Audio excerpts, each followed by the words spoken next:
Hello.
Hi.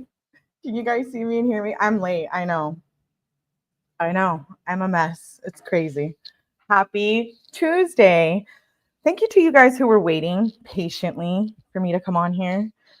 Yeah, I always come on here talking about how much I love my PowerPoints. I'm old school, et cetera, and I was failed tonight by my PowerPoint. It's my fault. My apologies. My PowerPoint has crime scene photos, and I didn't realize how many I put into the PowerPoint, and it made it a bigger PowerPoint, and StreamYard couldn't read the files. So rather than uploading it, I'm going to share my screen when I do the PowerPoint. So we're going to have to work with each other tonight. This is like, it's a relationship. You guys are going to have to work with me while I'm not used to sharing the PowerPoints. I usually upload them. So let me say hello to everyone. You guys can see me and hear me okay? I just want to make sure. I saw Meet Me at the Kiosk. Hello, Meet Me at the Kiosk. I saw Pantera. Cole sounds kinky. Okay, great. Amanda. Hello. And then I saw Corso. Hi, Corso. What's up? Good to see you. Thanks for being here. Dee, I'm upset. I made this really good PowerPoint and StreamYard wouldn't let me upload it. So I was late to my show, but I'm going to share it. So hopefully this works. Hello, welcome to my channel. My name is Melly. If you are new here, all the replay viewers, all the haters, all the lurkers, whatever, what's up? Hello, hi, thanks for being here. We're going to cover Sydney Powell tonight. And before I get into the case, it is a deep dive. It's about a 5-part deep dive. We're going to continue Jared and Sydney this week. We're going to go through a couple interrogations, etc. No detention tonight. I get detention tonight. I was late. But Sydney Powell. Before I want to give a warning, just a trigger warning. This case does cover mental health, unaliving. The crime scene photos are pretty brutal. I had to really pick out of I don't know, it's probably like 600 photos. It's hard when going through crime scene photos, especially when they're straight from the police department. They're not redacted or blurred out.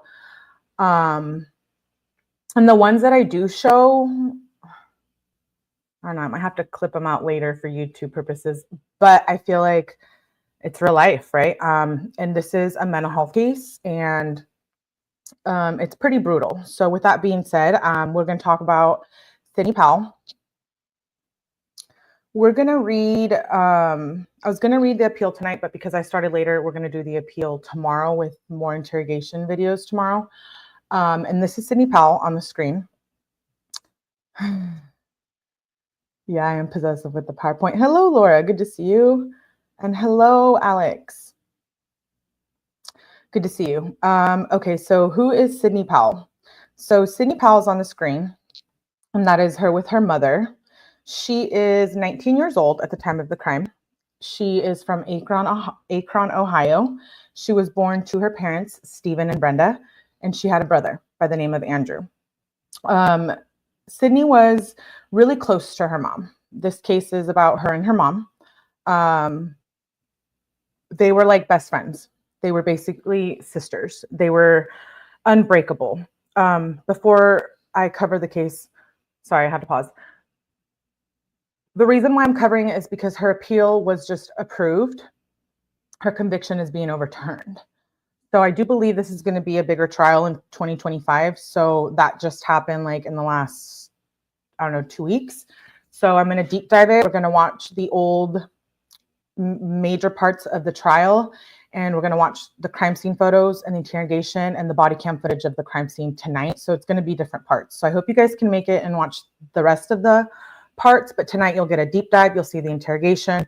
We'll talk about what's going on, and you'll know all about the case. YouTube is censoring me so bad. Oh, yeah, I know. I get censored too. I'm heading to detention. You don't have detention tonight. Okay, so back to Sydney Powell. She had an idyllic childhood. She allegedly grew up in a normal childhood, normal. You know, her father during the trial testified that her and her mom never had any fights. It was a good home. She was a very smart person, Sydney Powell was. She, I'll tell you a little bit about Brenda. Brenda is her mom, Brenda Powell, and she was 50 years old at the time of the crime. And everybody knew how close they were. They were extremely close. Like I said, they were like best friends. Brenda was a caring, loving, devoted. She was an incredible human being. She worked in the healthcare field as a child life specialist at a center for with children that were dealing with cancer diagnosis and blood disorders. So when you think in terms of who Brenda was as a human, I think we need to just recognize that she was a good human, right? And not only did this tragic, horrific crime happen, but and it plays with the mental health factor, but also Brenda was a good person to humanity, basically, right? She was in the healthcare field. She worked with children in a field where there's a lot of trauma and it's difficult, right? And so, you know, they lost a family member tonight, but also the community lost, you know, a good healthcare professional in the field. So I do just want to, you know, put that out there. She was a good person working in a field, like I said, where there was a lot of pain, trauma, and a lot of nurturing required, considering it was children. And then Sydney, on the other hand, Sydney was also like that, very much like her mom. She would light up the room. She was well-loved. She was smart. She was charismatic. She was bubbly. She was social. She had a bright future. That's one of the things that plays into the case. I mean, that's the reason why she allegedly lied about her grades, but she got a presidential scholarship with the University of Mount Union in Ohio. So you can tell by those facts how smart she was and how dedicated she was. She played soccer. She was captain at some point, and she also played lacrosse. And like I said, she had an excellent academic profile, excellent GPA. She was mentoring younger students because of her grades. She was a well-liked student, and she was very well respected by the faculty and other students. There was never any signs of her having any issues on campus or having issues with anyone, really. She wasn't known to be, you know, drama, arguing, gossiping, etc. She was a bit of a perfectionist, which I think plays into the case. As we go through, you'll see why I say that.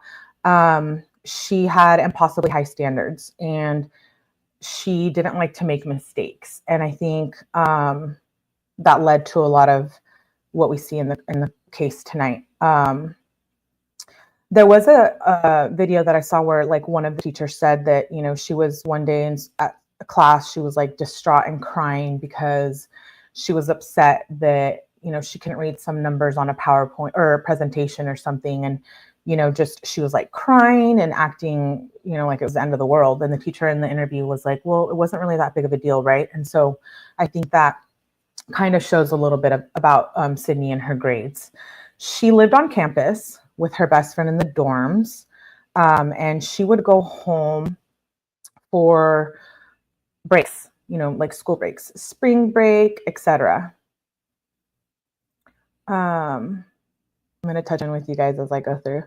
It takes a special person to be a child life specialist. It does. I agree.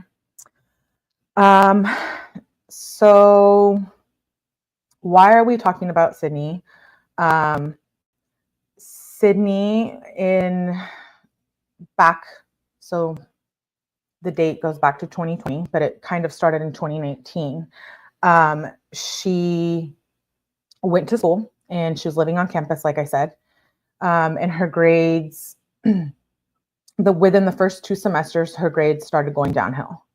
And it was like a 360 for her, right? But nobody really knew other than like teachers and the school admin people. So it wasn't, her family and her friends didn't know that she started struggling with school and that she was essentially failing. Within the first 2 semesters, she was on academic probation and she was suspended at the end of 2019. Like I said, she didn't tell her family and her friends. And you know, one of her friends in the dorms was saying that she started having really odd sleeping patterns, like she was sleeping 16 hours a day. Her attitude had changed. Essentially, she was a different person, right? And it kind of, to other people, it happened overnight. But when speaking in terms of mental health, that is just a topic. I know it's touchy and people don't like to talk about it. It makes people very uncomfortable, but I feel like it needs to talk about it. And you guys know here from my channel and what I've said before, I have a lot of experience in the mental health field and also dealing with mental health issues. So in the past, so I can really respect and understand what is happening here. And I know some people might not see it that way, and that's okay. I want to say I'm not a professional. Everything here is just opinion. You can make your own opinion. You have a right to that, and that is welcome here. So, but I do think mental health played into this situation. It goes back to the question that I ask all the time when we cover these cases, like, are people born evil or do they become evil? Like nurture versus nature. Are they, you know, a product of their environment, or are people just naturally born this way? So I could share my personal experience and we can talk about it for days, but tonight we're going to talk about her case. It sounds like childhood trauma catching up on her. Absolutely. But the thing is, you know, there were never any signs of Sydney having trauma or mental health issues. And my question was like, well, her father says, you know, she never had any issues. Okay, but maybe we don't know that, right? We didn't live there. We don't live in others' shoes, and we're not experiencing other people's life. And so we don't know that. Could it be true? Sure. Could it not be true and he could be lying? Sure. Maybe he wants to, after this horrific crime, maybe he doesn't want to bring that up. But you know, allegedly she never had mental health issues, and this was like the first manic episode she had. But I feel like there had to have been something, whether it was anxiety, insomnia issues, childhood trauma, or just like a personality disorder, maybe that wasn't diagnosed correctly, etc. I think something like that could have been possible. How does someone go from being this person I just spoke about, right? Charismatic, bubbly, and social. And how does one go from that to committing a horrific crime? And I question, was this academic pressure, you know, a factor in the crime? We saw it in the Chandler Halderson case. If you're a true crime junkie and you follow, you know what I'm talking about. You know, he didn't want to let people know he was failing. There is a disorder for that, and we see it with Gypsy Rose too. And then one of my friends brought up today, Carly Gregg, her mental health issues. So we see it in a lot of true crime, and I feel like this is a pretty brutal case. So like I said, once we watch the police body cam footage in a second, you'll be able to see what I'm talking about. I get situational anxiety. Cat Randall, nap time. No nap time, meow. Wake up. That's what I was thinking. Yes, exactly. Just watch that trial. It's brutal. Oh, which trial? The Carly Gregg one? Yes, it was brutal. Okay, so she got suspended at the end of the 2018 semester. Let me go back to, I'm sharing my screen, remember? And she didn't tell any of her friends and family. She kept it a big secret. It was a big secret. She didn't want to tell people, and she didn't want her family to know she was failing, and she felt like she was failing. So like I said, her friends said that she was struggling and became a different person. I think that the truth was much worse in her mind. Like them thinking less of her, you know what I mean? Like it wasn't, it's really, okay, I know when I said like, does academic pressure play a factor in this? Because I do have friends. I was never, my parents, they were strict about school, and like I went to college and stuff, but you know, I have friends whose parents were like, if you don't get this GPA, or if you don't do this, like, you know, I'm not helping you pay for your car. I'm not helping you, you know, et cetera, right? Some parents, and that's fine. If you grew up in an environment like that, I'm curious, you know, I was always pressured in school, and I think pressured by my parents in a healthy way, where it was like, they didn't have that opportunity. So I took full advantage of that opportunity. But some people don't have it that way, right? And some parents are really strict, and you know, there's scholarships, fraternities. I mean, the whole college thing is a real thing, right? Like it's a whole nother world. You have sororities, there's campus police. It's like a whole nother little thing. So I feel like she was feeling a lot of pressure, and I don't know if it was coming from her parents, herself, or all of the above, right? Obviously it was coming from all of the above, but when her family or her dad says that, you know, he didn't see any signs, I feel like, and I'm not trying to blame and be rude or be disrespectful, but I feel like as a parent, what role did you play in that, right? In the academics? Because if this led to this crime, clearly she was feeling really pressured, right? So she goes home for Christmas break, still living the lie, and at the end of 2019. And she acts like, you know, she's doing okay. There's no signs that she's, you know, starting to go through a mental episode or that things were changing. And in January of 2020, she continues to attend school and go back to her dorm, like if everything's normal. But, you know, at this point, the admin department has caught up with her. You know, she's failing, she's on academic probation, so she's no longer an enrolled student when she goes back after Christmas break. So she goes back pretending to still be a student, goes to her dorm, she still has keys. And so she's acting like nothing even happened, but she's not even an enrolled student anymore. So a week into the new term in January 2020, a student tells the dean that, hey, there's a girl here and she's attending, but she's not on the roster, right? So it brings attention again to the admin department, and they're like, well, why is she here? You know, like she's on academic probation, which means you can't live on campus because, you know, your grades are paying for that, et cetera, et cetera. So when she's confronted by the school, she says, you know, I'm still a student here. And I think that was like a huge red flag, right? She was like disassociating perhaps, and still thinking that she could just go there and she was still a student. Like that's not normal behavior, right? Like if you're kicked out of somewhere, you're banned from somewhere, you're probably going to stay away, right? So I feel like her just acting like a student was very off. She ends up meeting with the administrators, and they give her a new deadline. You know, they go over the grades and the academic probation, and they give her a date where she can finally leave. And they set a deadline for like a Wednesday, and she's supposed to be out by that Wednesday, and she's still there by like Friday. So on February 24th is when security was called and to escort her and force her to leave her dorm, basically. So she was like forcefully removed from campus. I think she was doing a lot of projecting. A lot of those who are perfectionists do that a lot. I agree. Hello, Witch. Thank you for being here. I'm glad I just saw you. Girls, women are extremely good at masking for many reasons. I agree. Hello, beautiful Lily Laura. You're late. Thank you for being here. I appreciate you guys all for being here. We're going to get to the good stuff in a second. So she was forced to move out, right? And that was back in like February. So fast forward like a week or two, you know, she ends up going home for, I believe it was like spring break happened before she ended up having to move back home. So during spring break, she ends up going home.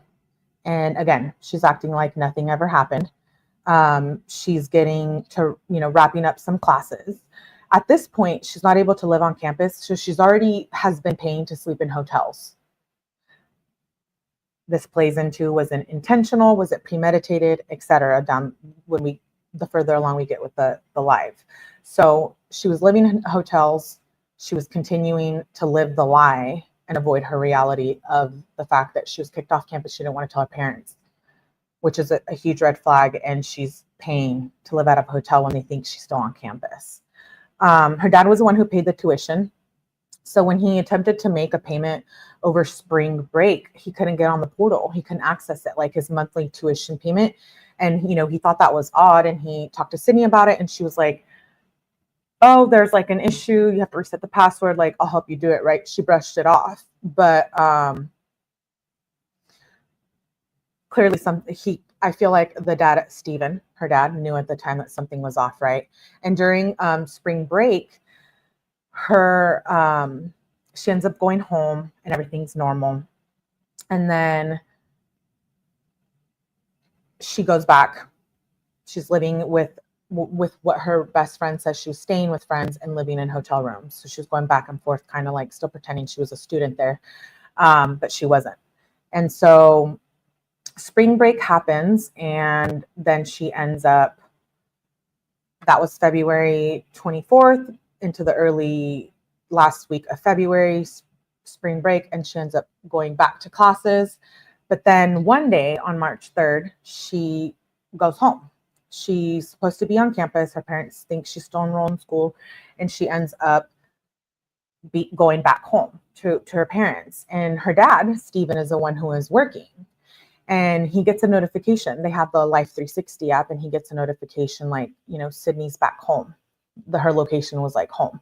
And he's thinking like, well, why is she home? She's supposed to be at school, you know, and he gets worried at that point because prior to that, he had already received a phone call from the university that Sydney was no longer enrolled. So this is when things start falling apart. And he knows that something is up and she's home. So he decides that he's going to leave work and go check on her. And I think one of the things that I was concerned about with this was that her dad left work to go check on her at home and make sure everything was okay. But he intentionally left his phone at work so that Sydney couldn't see that he was going home. And I feel like, why the secrecy? Like, why don't you want her to know that you're coming home? Is she going to freak out? Like, then that gives me to think like, okay, well, then maybe there were issues before, right? It's contrary to what he's saying about them being a peaceful family, no drama, and etc.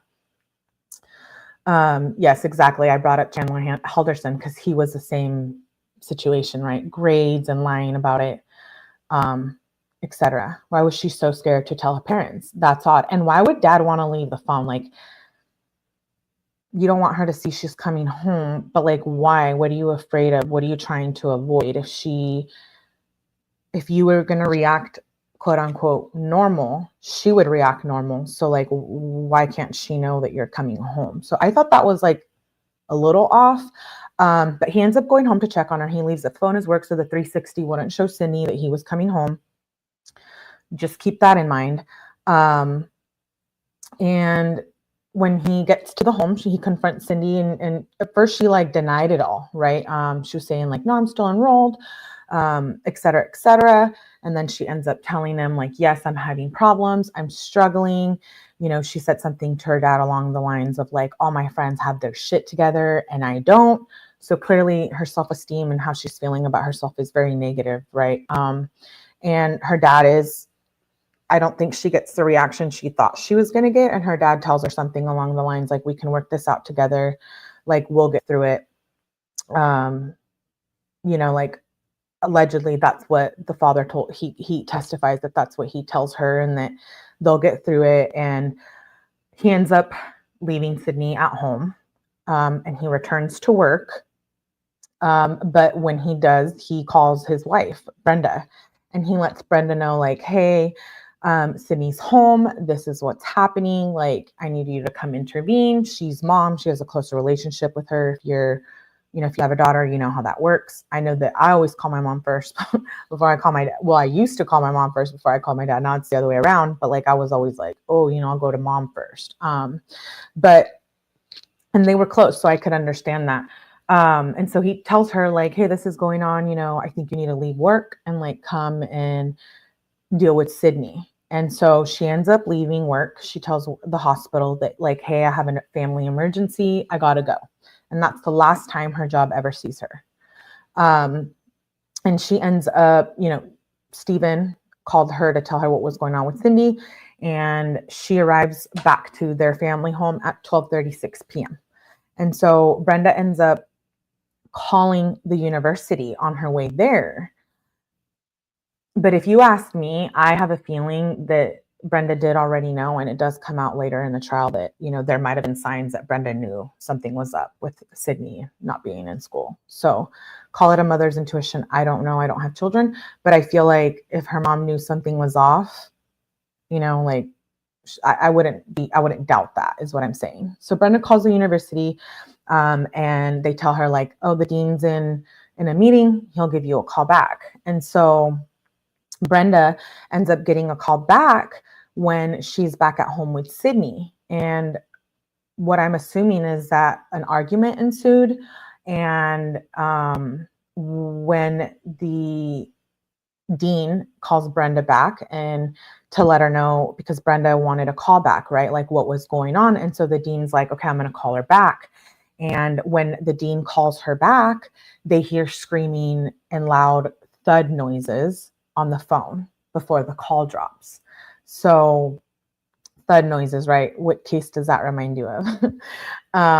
All of them, right? Especially Sebastian Rogers' case. But they hear like all this screaming and all this chaos in the background. And so the admin people, the dean is like, what is going on, right? And the call drops. And so they attempt to call Brenda's cell phone back, and they call back numerous times and no one answers. And then finally there's an answer, and it allegedly it's Brenda.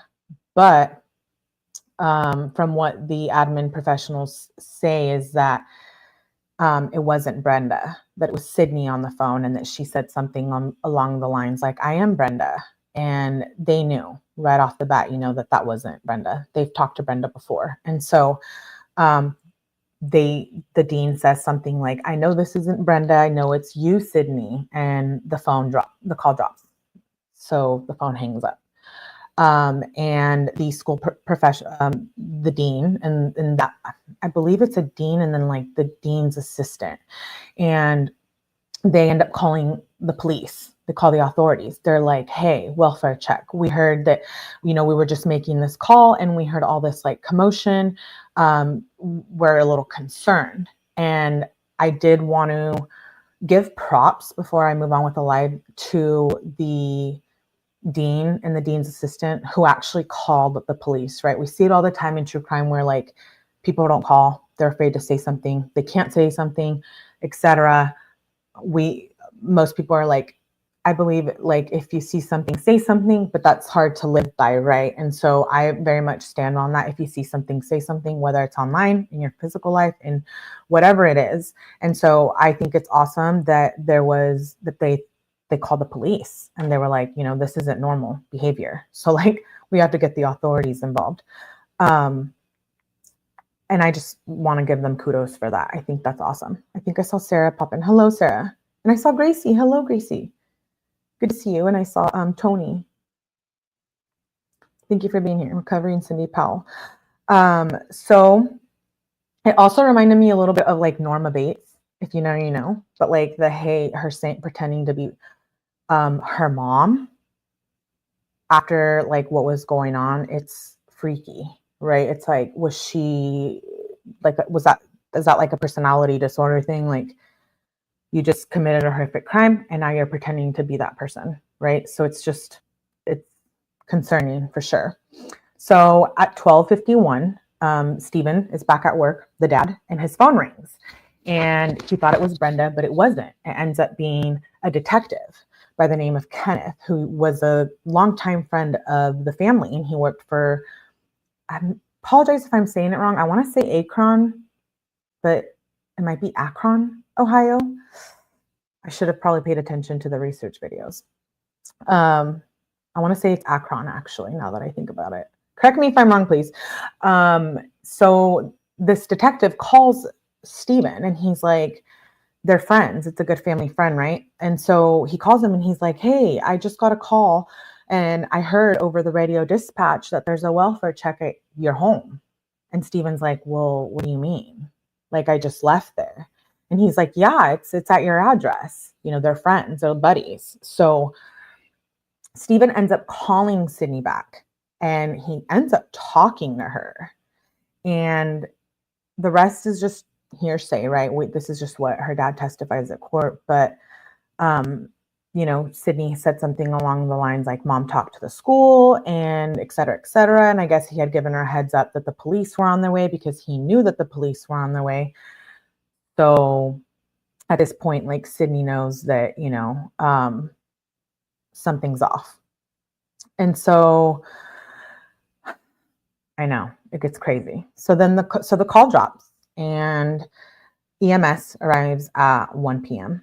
And when they arrive, Sydney comes rushing out of the house and she's screaming and she's manic and she's saying that someone had broken into the house and hurt her mom and that her mom told her to get out and her screamed for her to get out and that her mom was attacked.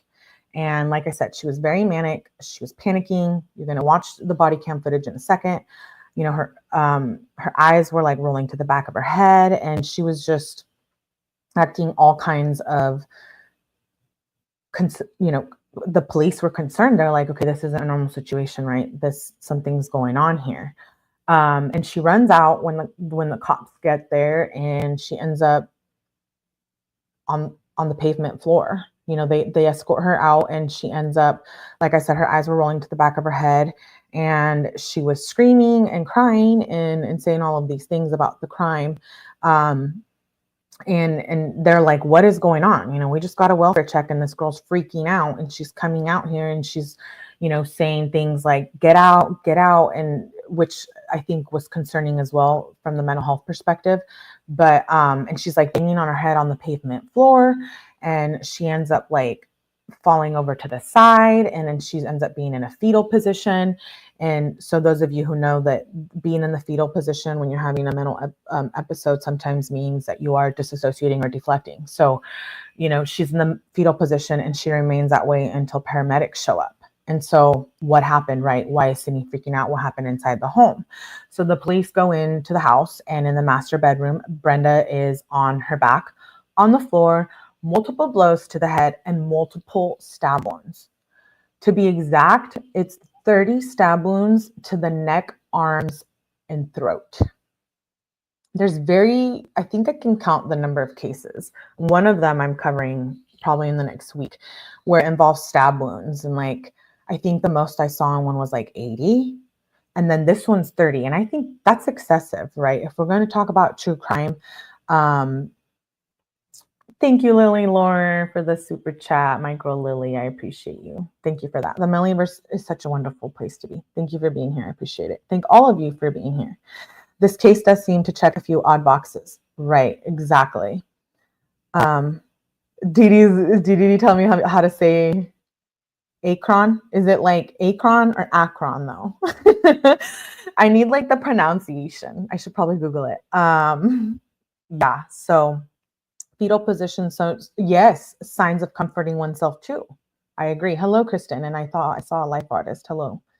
Thank you for being here. So 30 stab wounds. She's lying on the floor in a puddle of blood. And there's a cast iron skillet and a steak knife right next to Brenda. She is taken to the hospital where she is pronounced dead a short time later.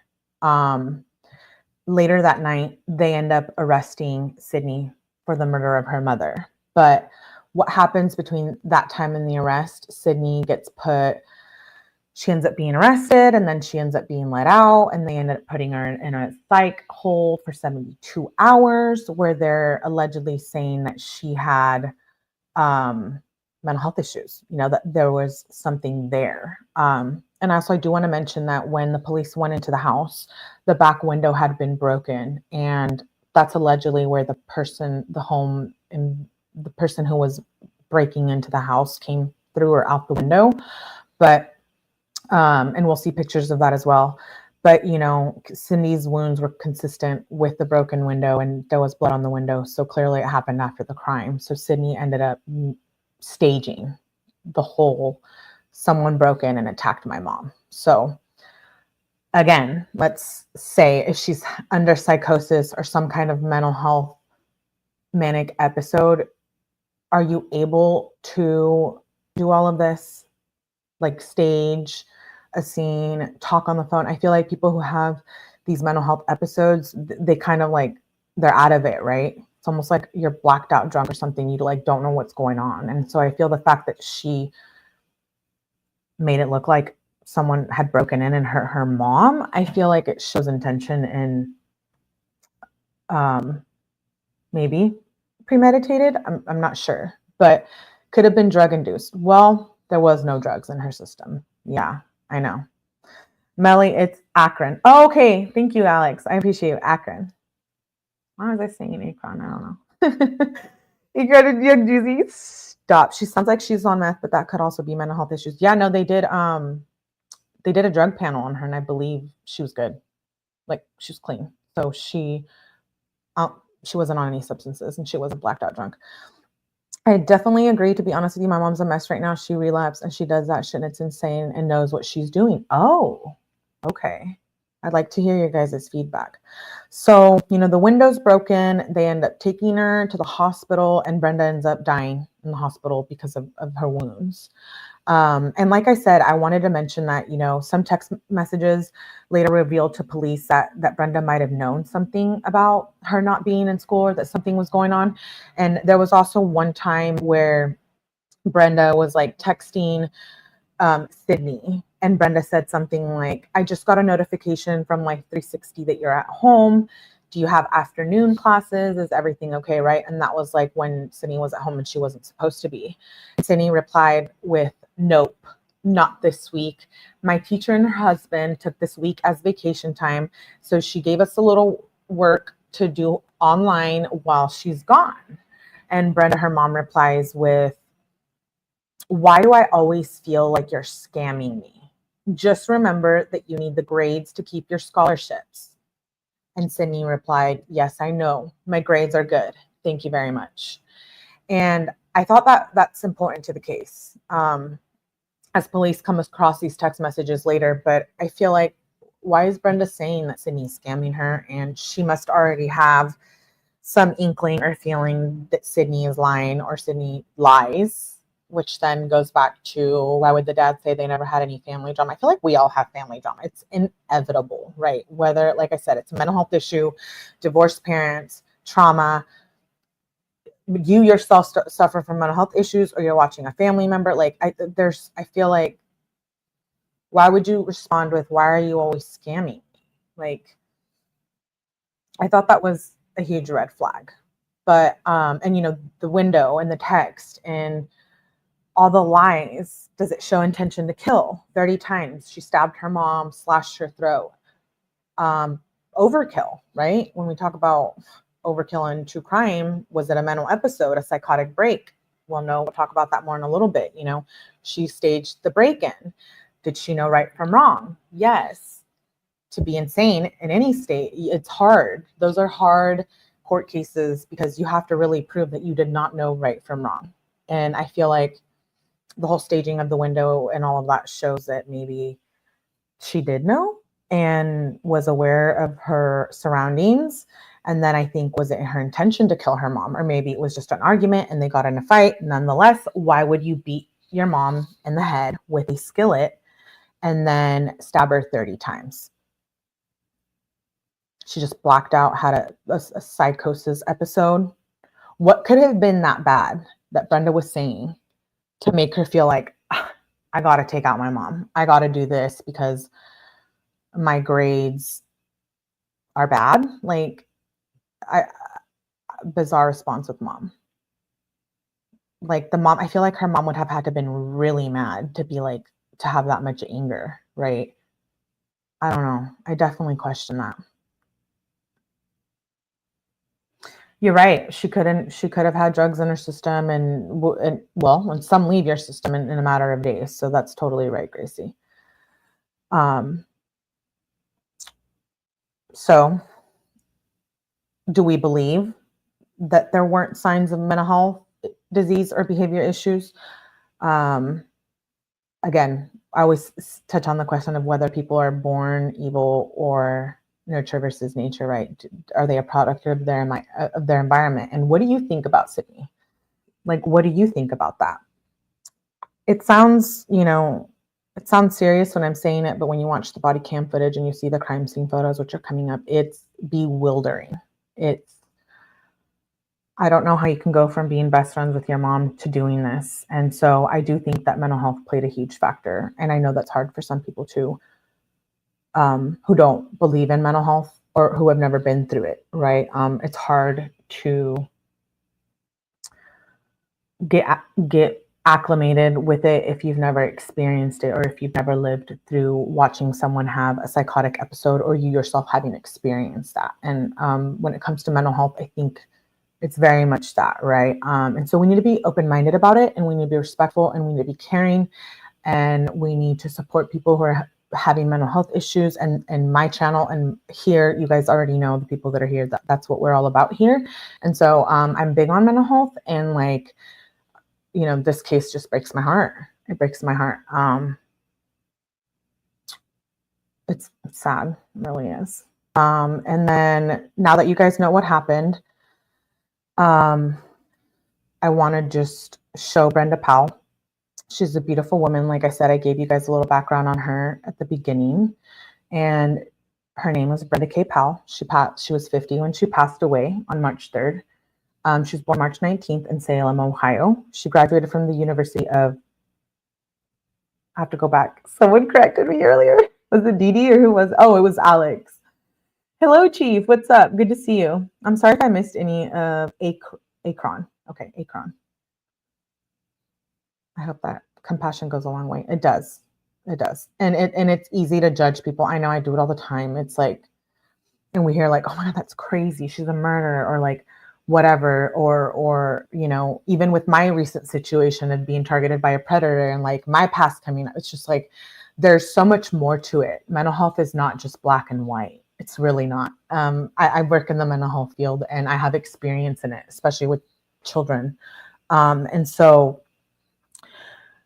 it's not just black and white. There's so many things. Everyone reacts differently. We're all made differently. We're all wired differently. Our brains are chemically different. And especially with Sydney, I feel like there was definitely something else going on. But she graduated from the University of Akron and worked as a child life specialist, like I said, in the hematology oncology unit at the Children's Hospital her entire career. Her husband and her children were the lights of her life. She was devoted to them unconditionally. What I'm reading right now, it was what was in the obituary flyer. And I will link all of this down below in the description. So she loved her family unconditionally. She brought the same energy and caring to the families and children she met at work. She exemplified the best in her chosen field through her selfless dedication to those who required her care. She founded the oncology teen program. She planned activities for the entire family and helped them celebrate every success. The care provided and the relationship developed contributed to individual and memorable moments that would last a lifetime. Her influence extended throughout the Akron children's community and beyond. She was a beautiful, cherished friend to many. She was caring, selfless, dedicated, loving, and a devoted mother. And like it was said earlier, she's a loss to humanity, right?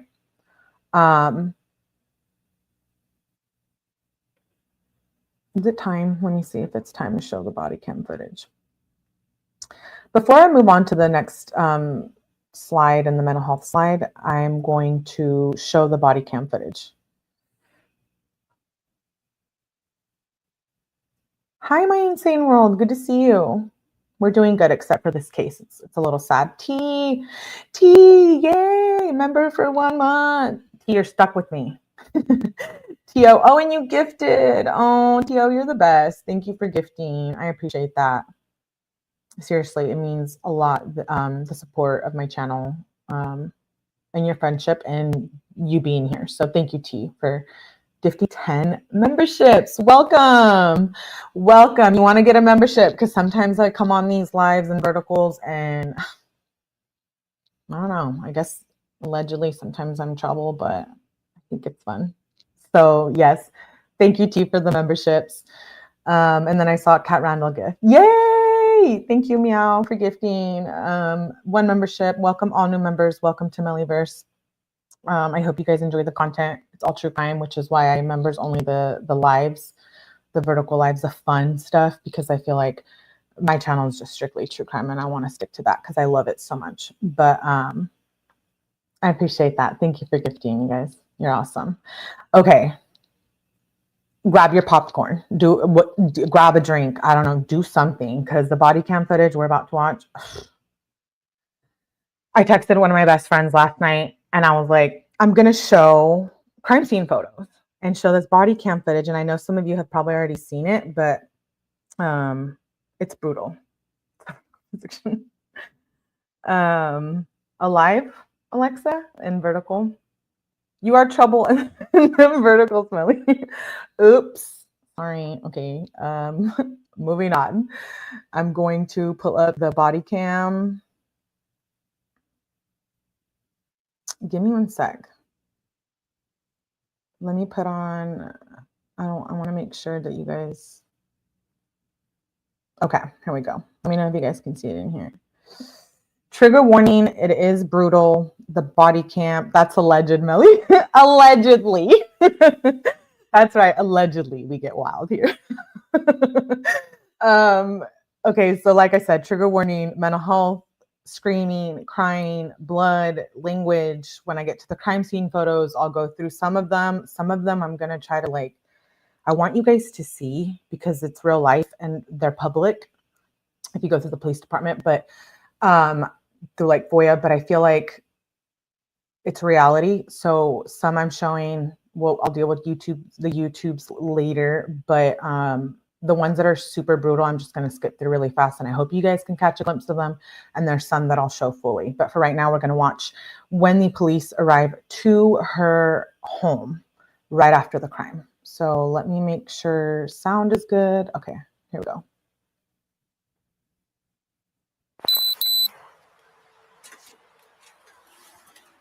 Hello,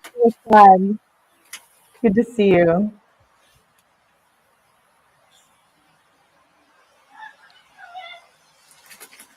Yes. Hello. She's on the ground. So there's. Who is it? My mom. There's someone broke in the back window. All right, hold on. And she's on the ground. And there's Hold on. Where's your mom? Okay, no, there's so much blood. No, please. Man. She's in the court now. No. Stop. Hold on, we gotta figure out what's going on. Can you sit down? Can you sit down?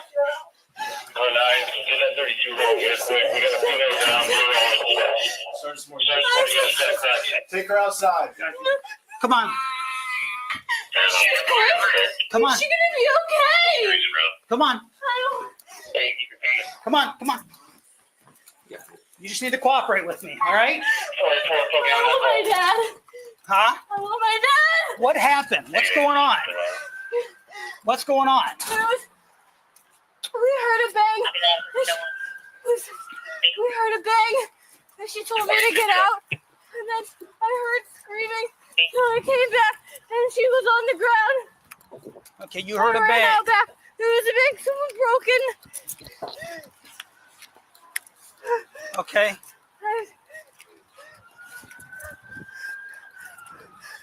Yay.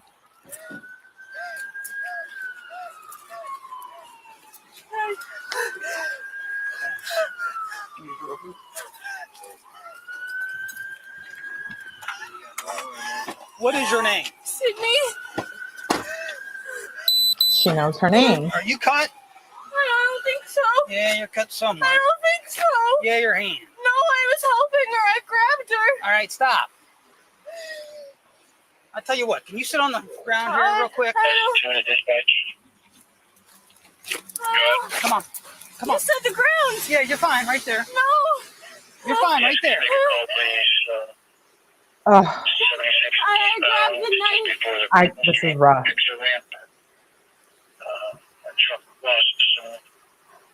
Concrete. This is minor. They might have a more. I don't know. Check that victim in there. She's got cuts on her hands. I don't know what they have in there, but there's a female down in there. Yeah. What's going on? I don't know. We just got dad. I'm the dad. Okay, Sydney. I don't know. Okay. I don't know. I can't. What? What the Okay. hell? Where's my wife? The window's broken, Dad. Where? The back window's broken in. So you're gonna have to. There's officers inside there. So okay? I don't know. She was there go with check so the much lady in the blood. house. Okay. She's got minor cuts.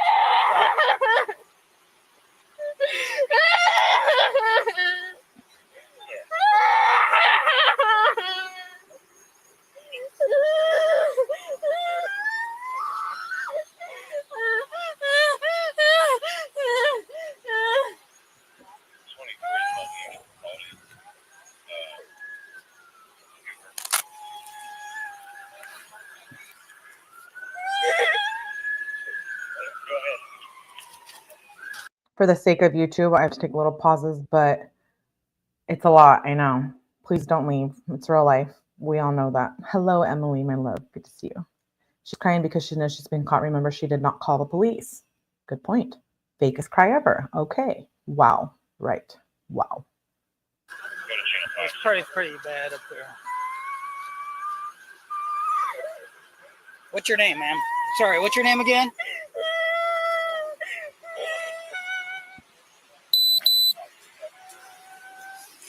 That's the dad. The dad arrives on Okay. scene.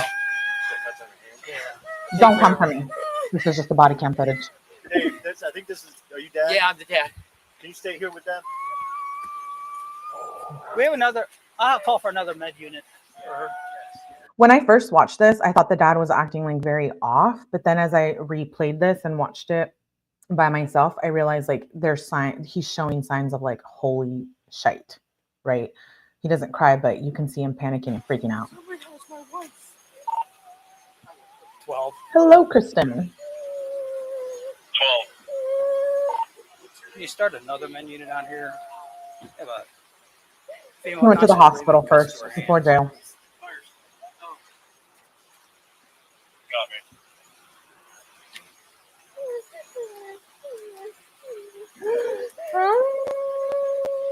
Thank you, my beautiful bun bun. Thank you for gifting 5 memberships. Welcome, members. Welcome. Thank you, bun bun. I appreciate you. Bun bun's my favorite. You said your name's Sydney? My favorite bun bun. Ma'am. Honey Name's bun. Sydney? Bun bun. What's your last name? I'm saying I made a new emoji. Check it out. Yes, I talked to him. What is it? Powell. For me. What's your date of birth? Huh? Yeah. What's your date of birth?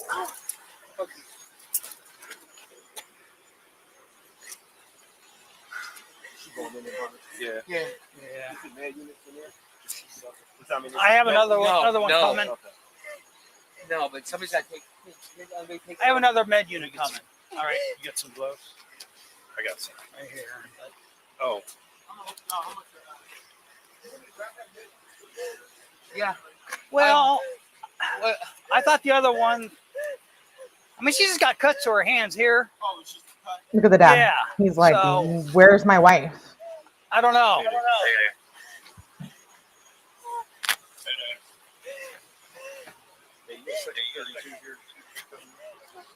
I already got blood on me, so.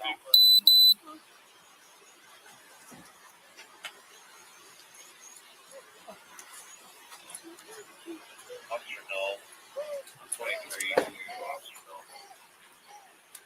I do. I do need a help plug bank song. Here they come. Can we move this 25. 25? Somebody's got to tell me what's going on. Somebody's got to tell me what's going on. What'd you say? Oh, we don't, sir. We don't. Does she have any mental? No, no. He said No, she doesn't had have a any little mental trouble at school issues. at Mount Union, and she came back home to try and work things out. Just today is when I found it. She's been, I think she has been going to class for the last couple of weeks. So she just came home today. Yeah, today it's like 11 o'clock. Sydney. Oh fuck! What is going on with Sydney. She like fell over. This is when she was in the What's going fetal on? position. Huh? I need to know what's going on. We don't know yet.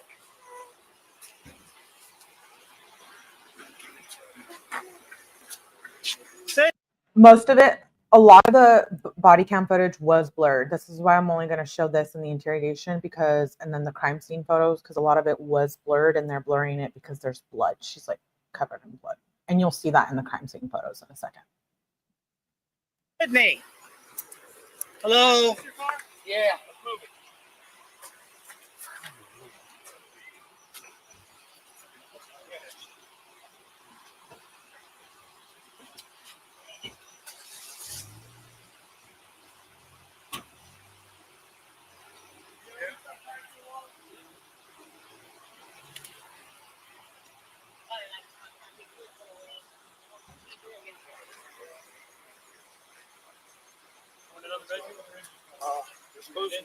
She did How get many are got there? expelled.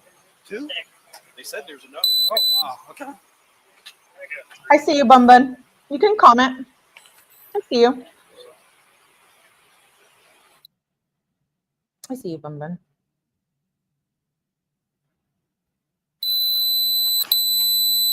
Sorry for the loud. Sydney. She was like in the fetal position. She was like out of it at this point. That's why they're like, hello, Sydney.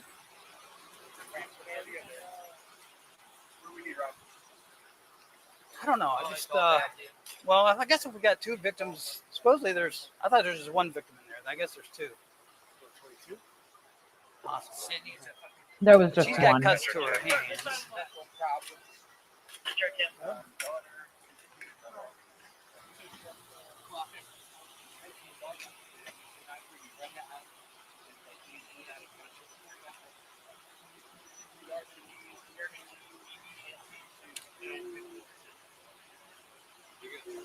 They end up I don't know where the other hearing men her.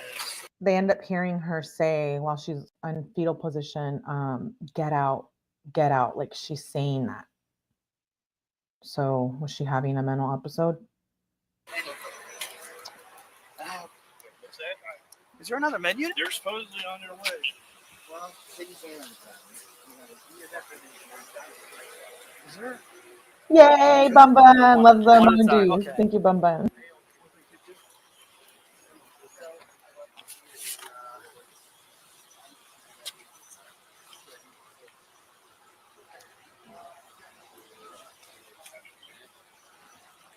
Jackson, 11-4.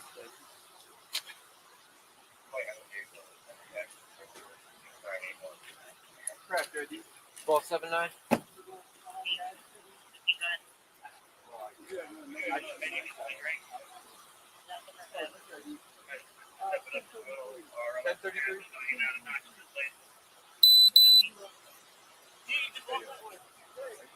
Protect the town.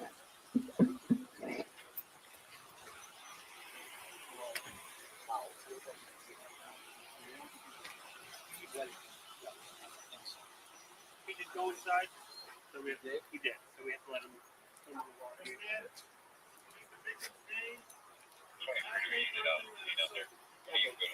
Did you with her, sir? Yeah. There's like a That's couple my more wife, and minutes. here's my daughter. How old is your daughter?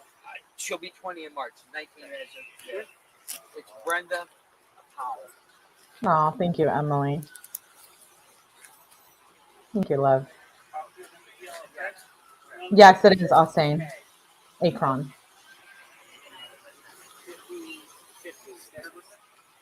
What kind of injuries? She's got cuts on her hands, on both hands. Okay. I don't know, he was hyperventilating or something. Nothing. Nothing major. No, that's why I had them go in there first. You got no story on what went down.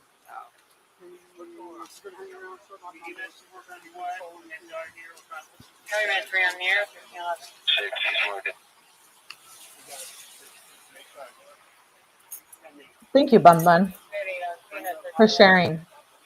I'm on my lens and I could lose my shit over a paper cut. Exactly. I go. Where's your car? I was down there. He was parked here. I was parked here. They had me move all the way down there. Oh, Akron.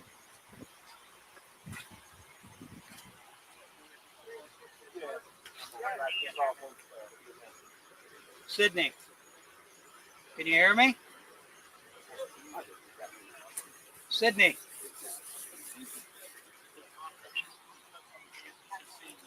Put her on there. Go ahead.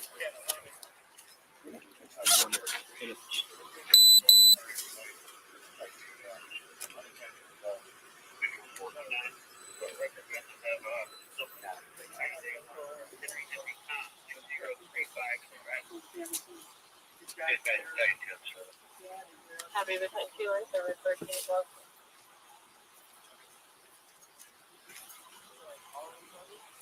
So they're waiting for the paramedics to get there for Sydney.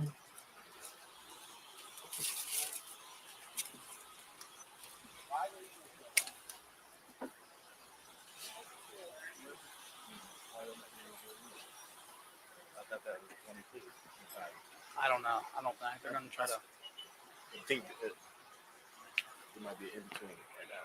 That's why. I told them that they. Okay, so I think that's what I pretty much wanted you guys to see from. Look at the dad. Look at him. What's going on? What? I don't know. I feel like I'd be freaking out if that was my daughter. And my wife. He doesn't know what's happened to Brenda here at this point, though. Sir, who called you? Chief. Okay. Because Mount Union called the chief. Said there's somebody in distress. Can I cover him? Yeah, they should be coming. I mean, they're coming. Yeah, that's the right here. Over there. The superficial cuts to the hand. Yeah. Sydney, can you tell me what happened? Nope. Huh? Sydney. Sydney.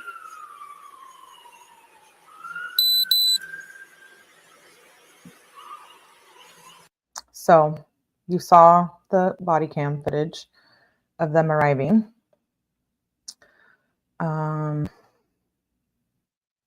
I know, it's brutal.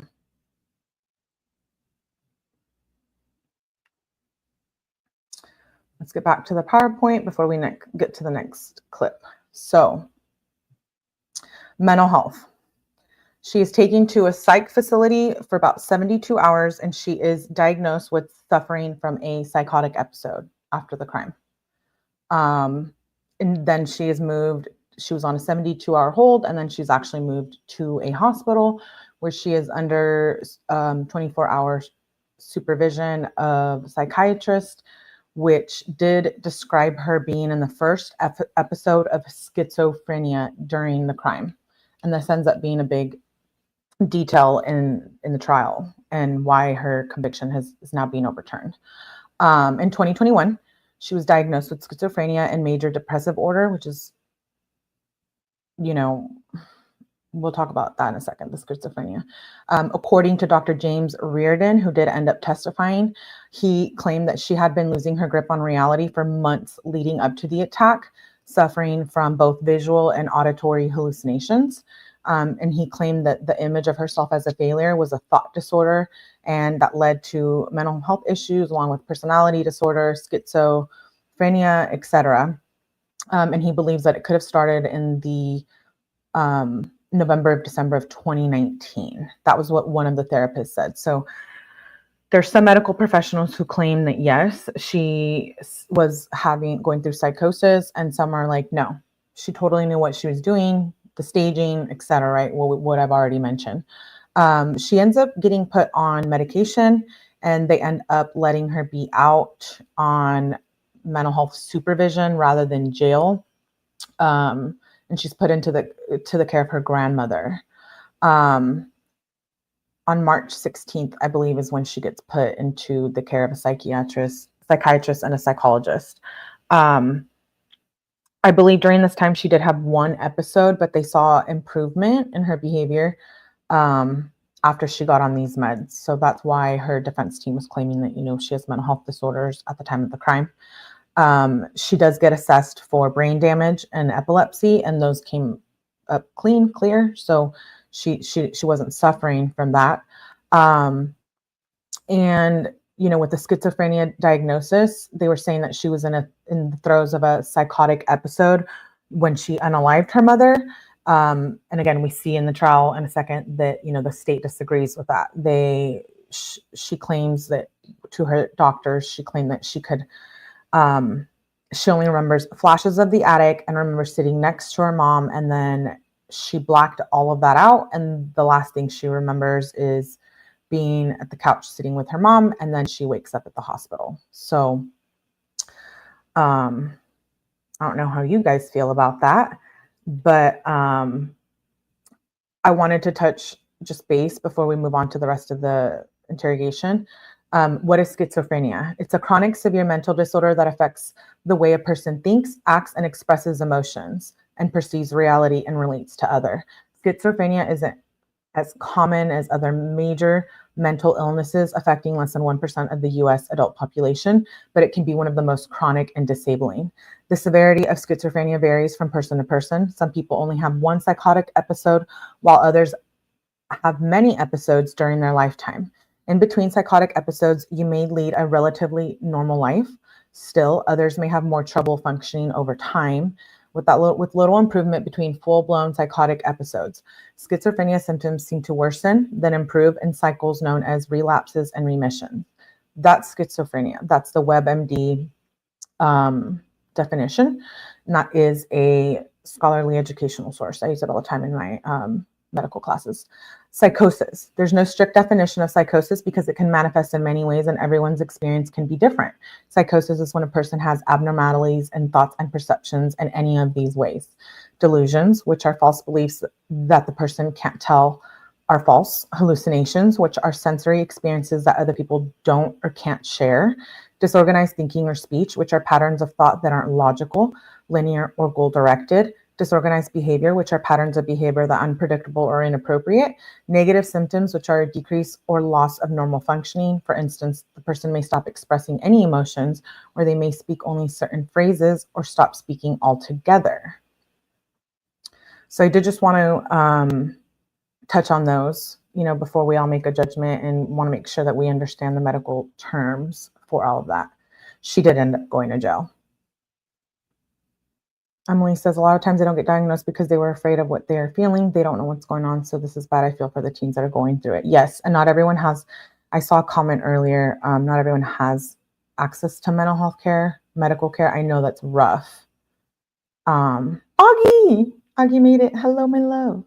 Super highly intelligent people also have been schizophrenic. Yeah. And when I said it's not all black and white, it's not all black and white. You can look at a totally normal person and they could have had a psychotic episode before due to trauma, a certain environment.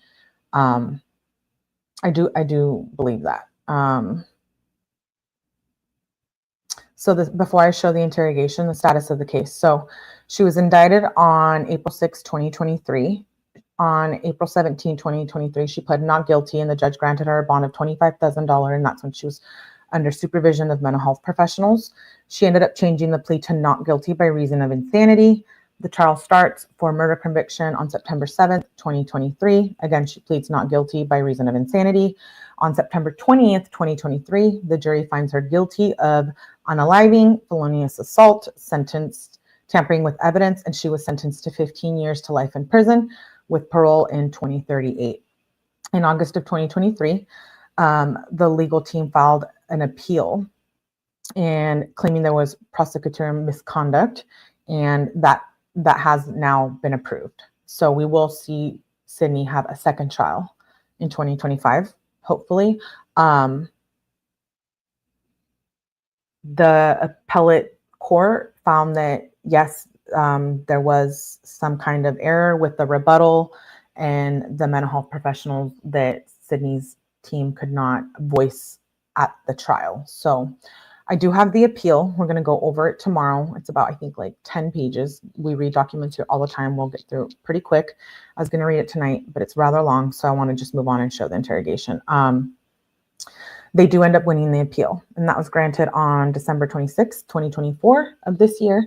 So her conviction is being reversed. And like I said, we will get a new trial. Will she be released and be in a mental hospital rather than a jail? Will she be out on bond getting mental health? I'm not sure. We don't know yet, but they're supposed to make a decision within 90 days of December 26. So does she deserve this? Does her appeal deserve to be reversed? Approved and her conviction reversed? What do you think about that? So tomorrow we'll read the appeal. I'm going to show a 5-minute clip of the attorneys talking about the appeal. I know sometimes it's difficult to understand. So it's a 5-minute clip, and then I'll show the rest of the interrogation footage that I have.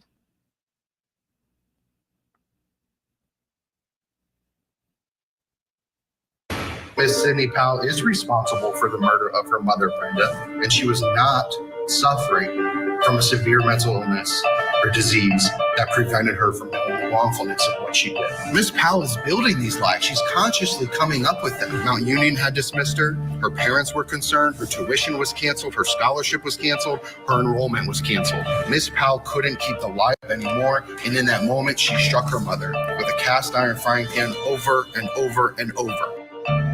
A young woman serving a possible 15 to life sentence for her mom's brutal murder has now won her appeal and will be granted a new trial. At just 23 years old, Sydney Powell was found guilty of killing her mother Brenda with a frying pan and a kitchen knife. Her defense argued that she was having a mental health crisis at the time. Now, immediately following her sentence, Powell appealed her conviction, and that appeal centered on 4 arguments, but in its decision, the appeals court focused on only the first. The trial court committed an error by preemptively barring the defense from presenting a rebuttal case. So, you know how prosecutors have a rebuttal case after the defense goes? This defense wanted to go again afterward. Our question is, will this decision by the appellate court tip the scales of justice for Sydney Powell at her new trial? And we have the absolute perfect person to break this down with us. We have Sydney's defense attorney, also a friend of the show, Don McLaughlin, is with us. Don, thank you so much for being with us this morning. Congrats on... Yes, she hit her mom with the iron skillet pan, multiple blows to the head, and 30 stab wounds. So this is her attorney speaking up here. Which is why I wanted to show this clip. And this is, I think, from just a couple weeks ago. This win for your client in terms of the appeal. Talk to us about what happened. What you will hear the deals. You will. We're going to listen to the interrogation. Yes, good morning, Julia. Thanks for having me. I don't think this was really a close call. As you laid it out, the defense has the opportunity to rebut the state's star witness. The state had one expert that they brought in to testify that disagreed with our 3 experts, and we did not have an opportunity to rebut her testimony, her methodology, the way that she conducted her test. You know, we had 3 experts with a combined 50 years experience who sat with Sydney for over 30 hours and performed over 25 diagnostic tests to determine that she was seriously mentally ill. The state's experts sat with Sydney for 2 hours and did no testing at all, none. 0.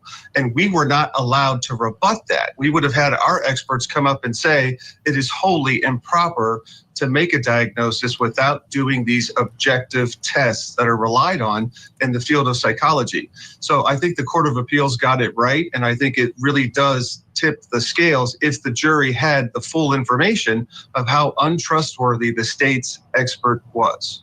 So what happens now? When you hear overturned conviction, you think, oh, the person gets released from jail and they are a free person. They have nothing on their record, but it's not quite what happens. This is the appellate court sending it back to the lower court, right? That's exactly right, Julia. And there's one other step here. You know, the prosecutor's office could decide to try to get into the Ohio Supreme Court. They have 45 days from the decision yesterday to try to do that. The Ohio Supreme Court takes a very low percentage of cases. This doesn't feel like a case that they would want to take because it is a very narrow issue. But what happens next is, assuming the prosecutor's office does not try to appeal this, it does go back to the trial court and we would be getting a new trial date. In the meantime, however, in Summit County here in Ohio, we do have a newly elected prosecutor, and I look forward to reaching out to him and talking to him. I was very concerned at the first trial. The victim's rights were ignored and really trampled upon.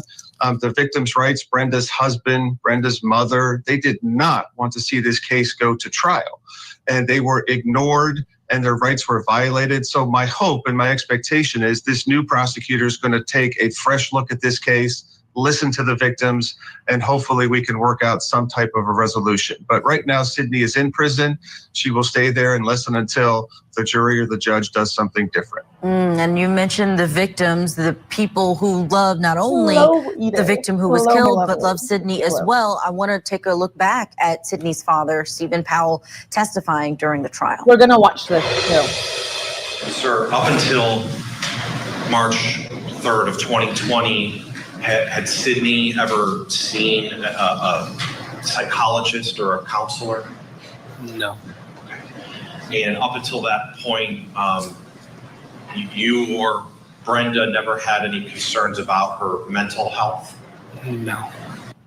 Now, is there anything, Don, you could tell us about their reaction, the family, but also Sydney's reaction to this breaking news about the case?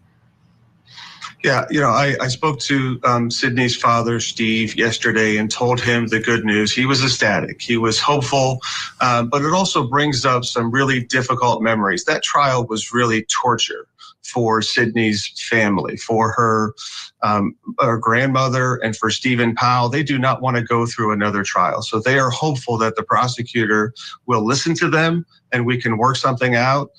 We have been in contact with Sydney.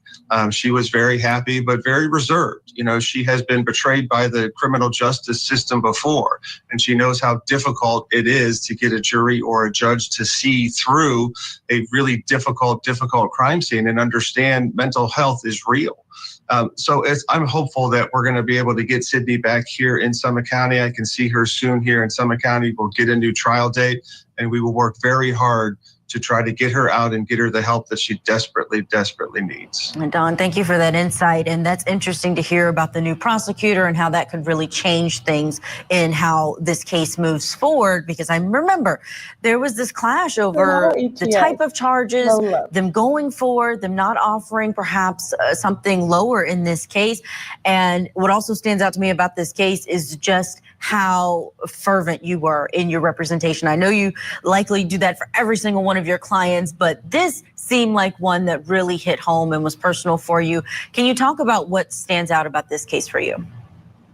Yeah, absolutely. I mean, I learned a lot about being a father from Stephen Powell, Sydney's father in this case. And my daughter is about Sydney's age, and they were both going away to school for the first time, to college.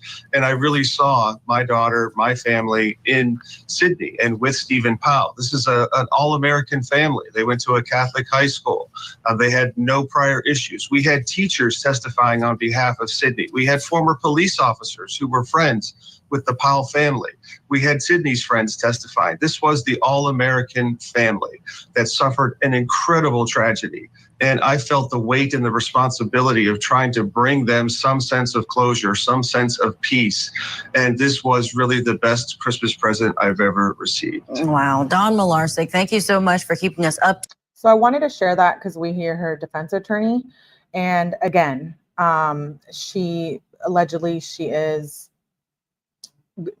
schizophrenia and psychosis. I believe they did say personality disorder. What do you think? Do you think it's true? We're going to be watching, like I said at the beginning of the live, if you missed it, this is part 1, and we're going to do, along with the 𝗟EIᑎG case this week, we're going to cover both this at the same time. But we're going to watch the trial here. So please subscribe. Make sure you hit the like button. Make sure you come back for tomorrow's live is already scheduled. We're going to be going through some of the,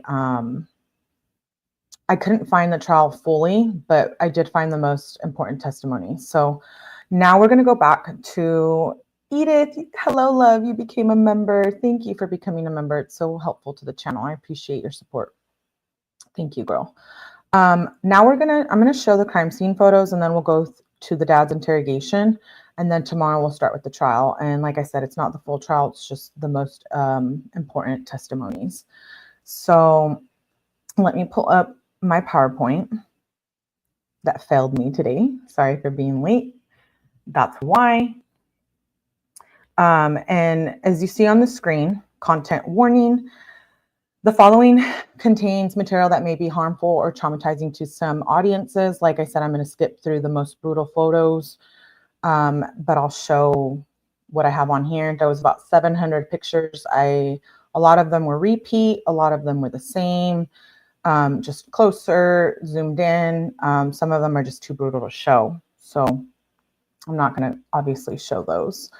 Let's get started. On the screen, you're going to see Sydney's. This is the house where the crime happened. These are crime scene photos.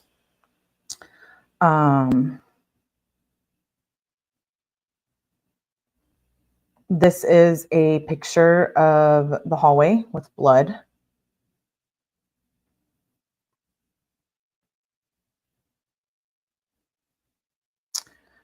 The door.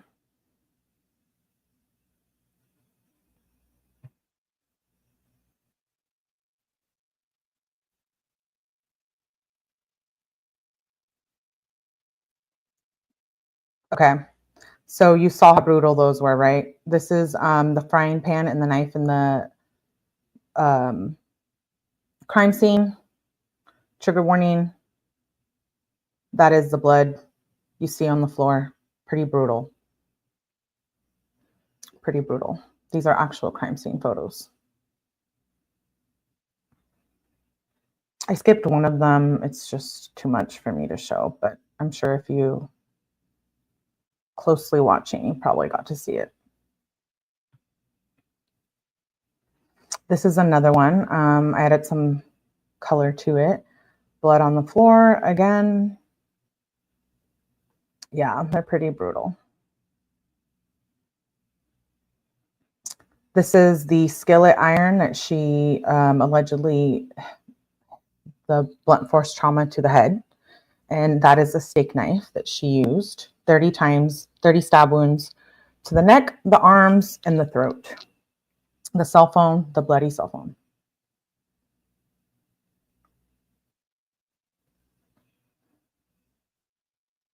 Where's the knife that was used? More crime scene photos.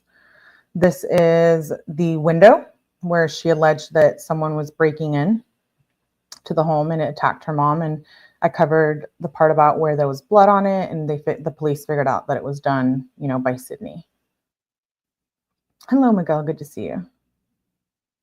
I have to make sure. I know I skipped one, but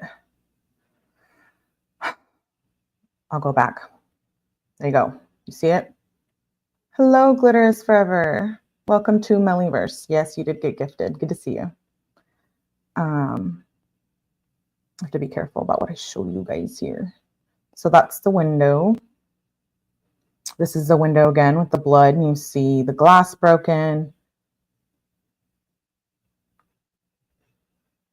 Yeah, the frying pan and the kitchen steak knife. I'm like, how? Here's this one, right? And we talked about overkill, like 30 times. 30 times?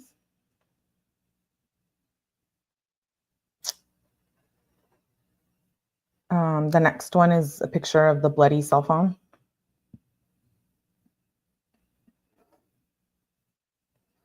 I can't show all of them because, you know, YouTube will come for me. There was so much blood on the floor that it went into the attic. We saw that in the Idaho 4, right? Where it was like seeping through the floor and the walls. That was the same situation here. And you can see that picture here on the screen.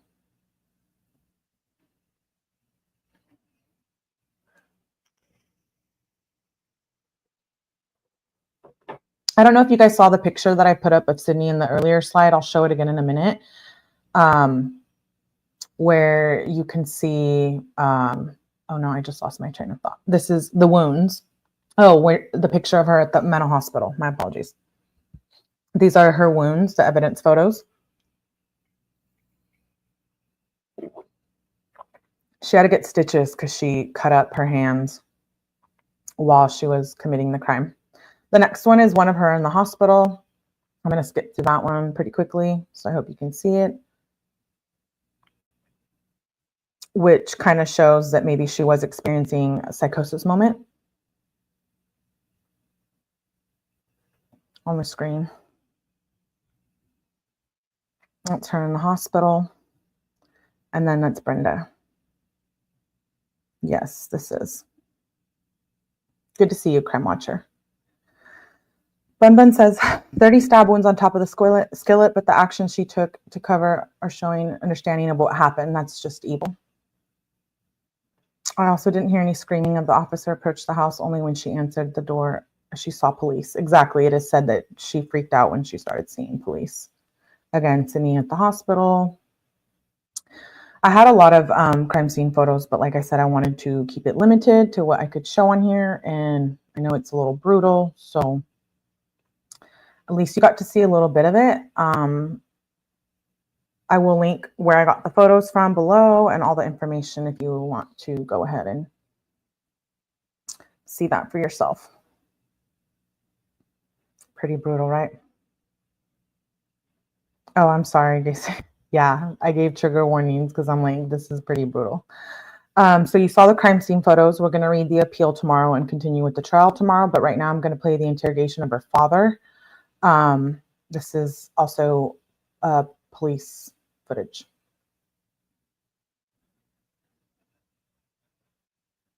Here we go. Thank you guys for being here. I hope you guys are enjoying the live. I do think this is one of the bigger cases we will see this year. I have mixed opinions on this, but I feel bad again that I know that content warning anywhere. I did. I gave a couple warnings. I'm stunned she got a new trial. Hey, if she got a new trial, then that means the appellate court, felt that they made a mistake and maybe she is suffering from mental health issues. I don't know. I think we watch the trial here with me in the next 3-4 days, and then we can make a decision together as friends and we can talk about what we think, but I think don't make a judgment on it yet until you watch it. And then and hear the appeal, which I'll be reading tomorrow. So make sure you subscribe. Thank you for being here. And now we are going to watch the interrogation.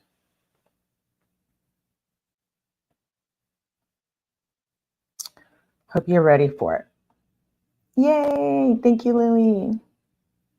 Thank you, Emily. I appreciate that. Thank you for being here, all of you. Appreciate it.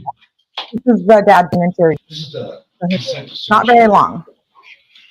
We're going to hear from the dad and the best friend tonight, and then we'll start with the trial. To the police station to confer with detectives while medical professionals. Oh, sorry. Let me get to the interrogation. No answer. I'm pacing. Father Steve.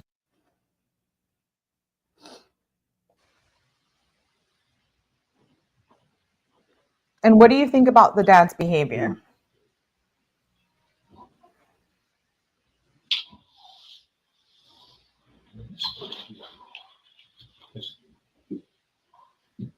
Who'd you get a call from? Oh, Gracie, I love you. Thank you for being here. Okay. He said there was a call, went out, a distress call from the University of Mount Union where my daughter was going, and said, female in distress. I said, well, that's funny because Brenda's there, my wife. So I said, well, let me call. So I called Brenda, and it rings on the cell phone. No answer. I call Sydney back. Rings and rings. It was that. No answer.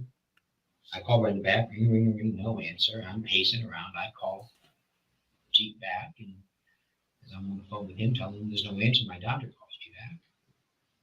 He said, oh, Mom's on the phone with Mount Union. I said, well, cops are on the way. And she went, there's been a break-in. And she just started going off. She said, what? She said, there's been somebody broke into the house. There's blood everywhere. And I'm like, stop. Right, bun. Right. I called that. I mean, I'm sure there was conversations after that. My dad would have acted the same protecting his daughter. I could see my dad doing She the was same. hysterical and crying. I called Jeep back and said, yes, I don't know what I told you. I don't know if I said it was legit or yeah, it's the cops on the way. There's been a break-in, Sydney, and I left. Drove home and saw about. So at first, when you talked to her, she said that your wife was on the phone with Mount Union. Yes. And as soon as I said cops are on the way, the hysteria started. Oh, so the dad admits.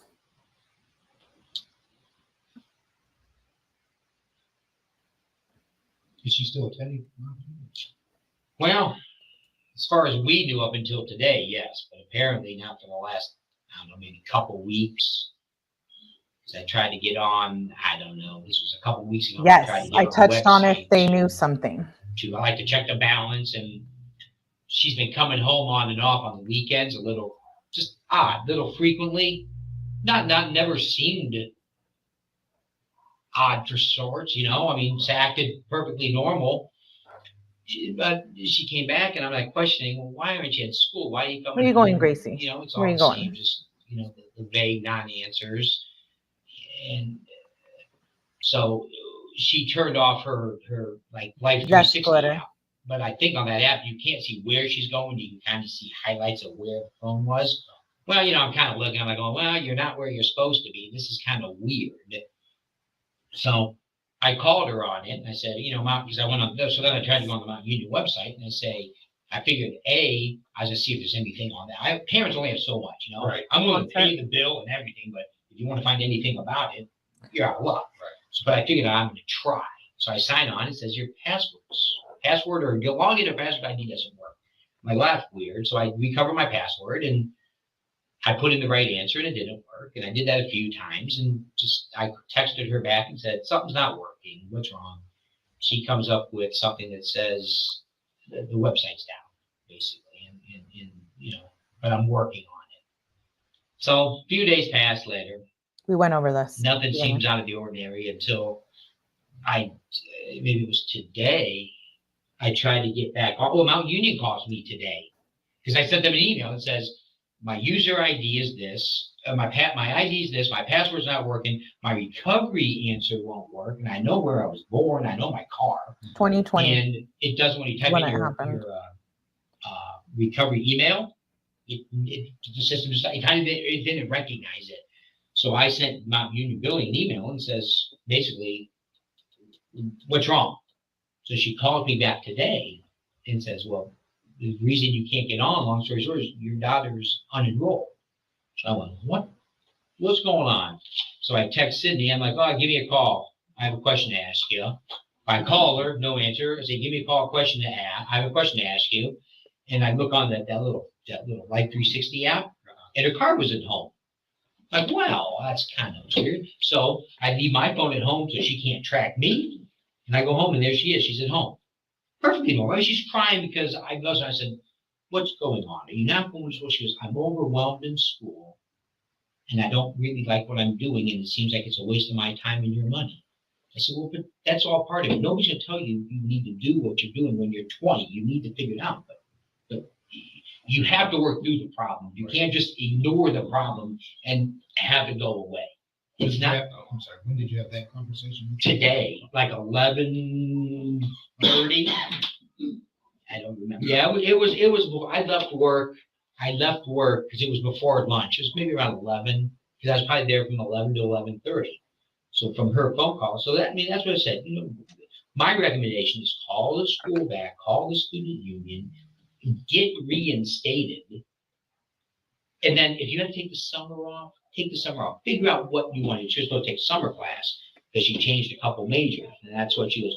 All my friends have their shit together, and I don't. I said, well, I'm 54 and I don't have my shit together. That, you know, don't look at it that way. You need to work the problem. You can't just have the problem sit there and ignoring it is not going to do you any good.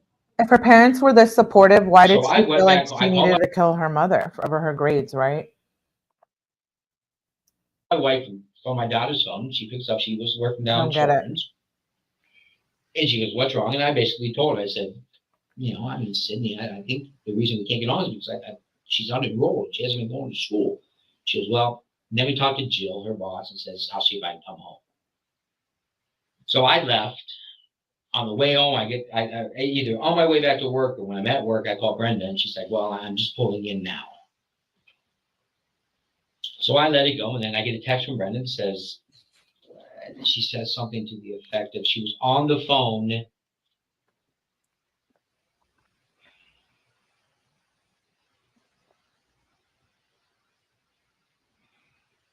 waiting for someone from Student Affairs to call me back. Don't be worried, Gracie. And that was at 12:36. She said, how much was the check that they're returning? Because Mount Union told me too before with the phone conversation, we're returning your check. I'm like, well, you know, nobody would return a check. So I said, I texted her back at 12:36 and I said, I had no idea. It was electronic. I said, check on the scholarship too. Make sure she didn't lose that at 12:37. At 12:39, I got on the bank account and I said, maybe. I go $5,435. And then at 12:41, what did you discuss with her? And that was it. So 12:41 was the last. 12:41 was the last, and I don't know how to tell what time I got his call. I agree. Somebody said that her mother must have said something that set her off, right? Was it a mental health issue? She just angry that they had discovered her lie that she had been living. Crime Watcher said, do you think they will offer a deal before the trial? Yes, I think there's going to be a deal for sure, considering that it went through the appellate court. She has mental health issues. It's going to be a good trial. We're going to watch the old one here starting tomorrow. Part 2 tomorrow. 12:54 seems like it because then I called, maybe it was a little before that. Maybe it was 12:51. That sounds maybe right. Good point, Gracie. What did you? Seattle didn't plan and didn't want interference. I agree. That could be a possibility. So at 12:49, I called and I think it went to Brenda. I don't know if it connected. 12:51, a call from G. And at 12:52, I called Brenda. 12:53, I called Sydney. 12:53, I called Brenda. 12:54, I called G and said there's no answer. So I don't know. So I called Jeep and said there's no answer. Then while I'm on the phone with Jeep, Sydney calls back. And that was that. Out there, called out. Hi. Christy? Yeah. Hi, I'm Crystal. Hi. How are you? Okay. This is Miranda. Hi. I don't think grades is enough to unalive your mother like So this, that is was it? it. And after that, then I left once I talked to Sydney. And I don't know. I hightailed it home. My opinion is pending fully.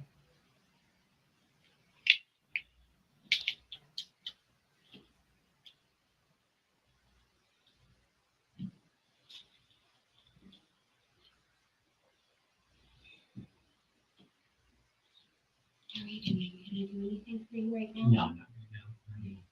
Thank you, Edith, for being here. Go where I need to be. Gracie thinks she's a brat. Okay, Gracie. Okay, Gracie thinks that she intentionally was angry. Her lie was revealed. Just been a couple weeks. I mean, yeah, maybe. I mean, I don't remember when she came home that first time, kind of out of the blue, but that was. Lily. She told me that today. She told me that today. That she was overwhelmed. Some people don't believe in mental health issues. Yeah. Is she on any medication? They don't take it seriously. No. Has she Yes, ever you're tried, right, Alex. marijuana? I Really? don't know. I didn't think she drank until the first time she drank, and then I think she How long ago was realized that? it was last year. It was her freshman year, and I'm sure she does. I'm not gonna be, I'm not gonna say she doesn't, but I don't think it was ever a problem. But I don't, not an expert in that field. Has she ever had any psychological problems in the family? No. No, always been, shy and, Her dad seemed pretty reserved, and understanding that to was me. always the problem. We'll go back is, to your she question, never Andy. says anything.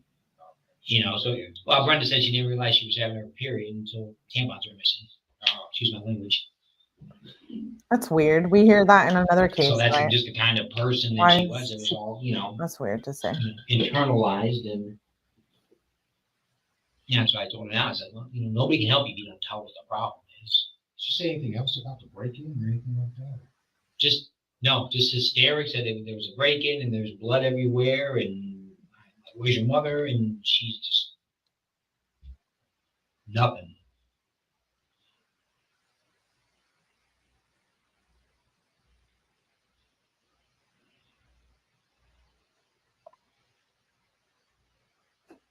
Gracie. It's true.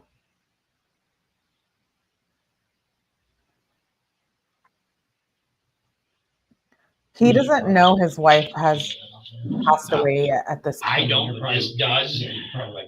I know mine. I'm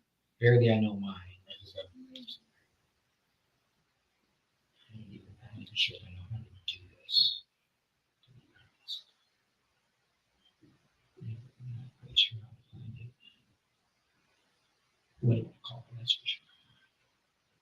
I don't. Here it is. 33. I don't know why that was censored.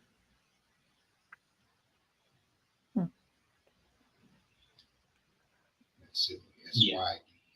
Correct. You know your wife's? Yeah, that's 33.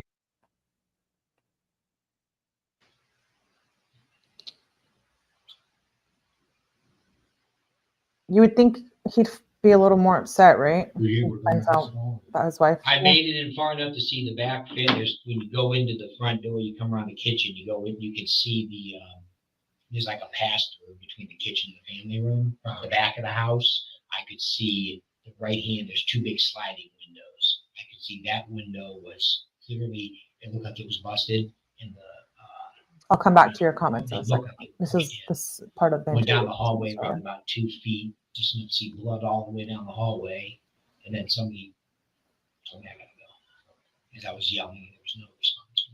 Now, the back door, sliding door, do you guys use that at all? No, there's a couch in front of it. We do in the summer, when the couches move, the love seats usually move from the sliding doors here. The couches you moved over into like this area, and we can go back out that back door for the patio and stuff. And that's locked. Do you have like a safety? There's a lock, and there's a lock on the bottom of it too. Okay.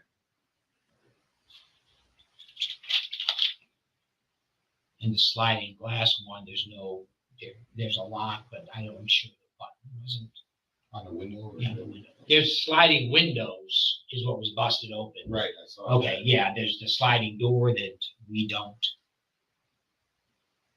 haven't used it since last probably fall. Once we got our Christmas tree, Thanksgiving, we moved the couch out of the way, put the tree in that corner.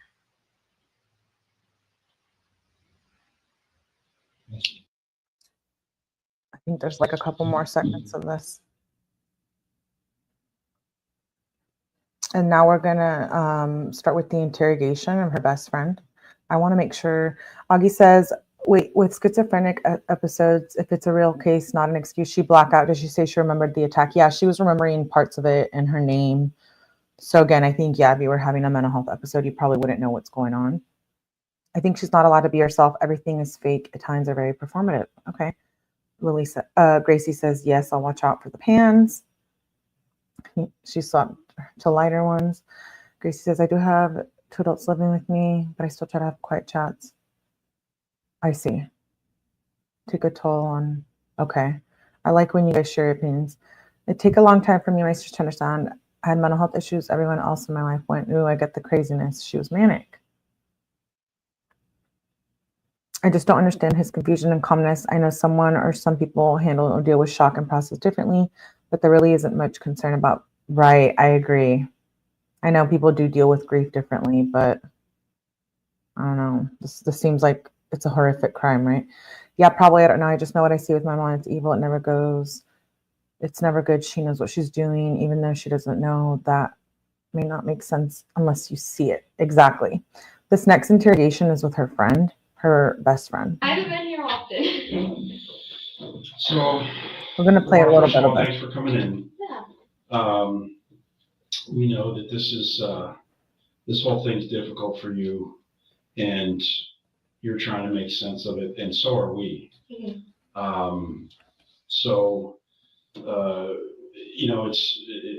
We're just talking to you about what you know, not about what you've heard or anything. Okay. Just trying to find out as much as we can, so we can, kind of make sense of this ourselves. So if you want a break or anything, just let us know. But why don't we start off with, tell us about Sydney. How did you, when did you first meet, and how long have you known each other? I do think this is important. For 6 years. We met the first day of summer gym in high school, and then we were best friends ever since. Very close. And you, right? What are you doing now? You see some. I'm at school. Okay, where do you go to school at? I go to the University of Mount Union. Okay, and what year are you in there? I'm a sophomore. Now we understand that Sydney was your roommate at Mount Union. Yes. She was for last year and then this year until she left. So how did that work? Did you both plan on going to Mount Right. Union, or? Send for the wife. Yeah, she liked it first, and I was like, I don't know. And then I visited there, and I was like, oh yeah, this is the place to be. And then when we both got accepted, we were like, oh, we're definitely being roommates. I don't know if I said this at the beginning to pause. Her family, her grandma and her dad, they have been fighting for her to be let out. They have been supporting Sydney. They believe she is having mental health issues, and they have been by her side through that trial, and they're going to stand by her the second one.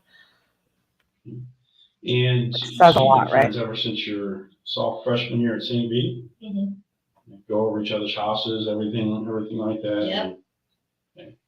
So, what are you studying at Mount Union? Education. Education. Yes. And what was Sydney taking? Well, she started off in exercise. I don't think the dad is a bad guy. I don't. But I think she didn't like she the knew classes, maybe so something she was off. switched over to psychology and sociology, but then she didn't really like that. So this year she switched to education, and then she didn't like that either, and that's one of the reasons she left, is because she really couldn't find what she liked. So she was trying to Compartmentalizing.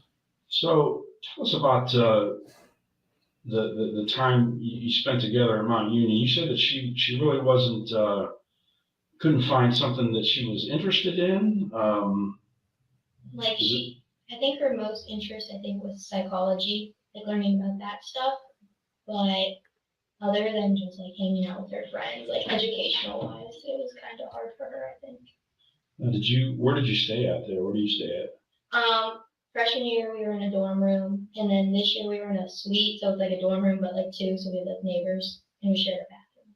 But this is actually like Mount Union housing. It's not like a separate apartment or anything. It's not union housing. So it's just you and Sydney. Mm-hmm. And now, were there some other groups of students that you hung around with frequently? Neighbors of yours? Yeah. So like I said, our suite mates, which was Alyssa, who was a cheerleader with me, and then our friend Brittany, who was in like the townhouses, so she didn't live with us, but she was really close with us because she was in our sorority together, and she was also a cheerleader. Now, was Sydney in that same sorority? Yes. What sorority is that? 𝗟𝗲𝗃𝗃. Now, do they have a separate house on campus there, or how does that work? So they do have a house on it, but they only have like one apartment, so you can't really live there. So it's 𝗟𝗃𝗃. �omega. Yeah. And did you She's both a join good together, student. or how did that go? So we both went through recruitment together, and we both didn't know both at the same sorority. What attracted you to that sorority? The girls, the vibe that they gave off, like everything that they stood for. And what was that? Tell us about that.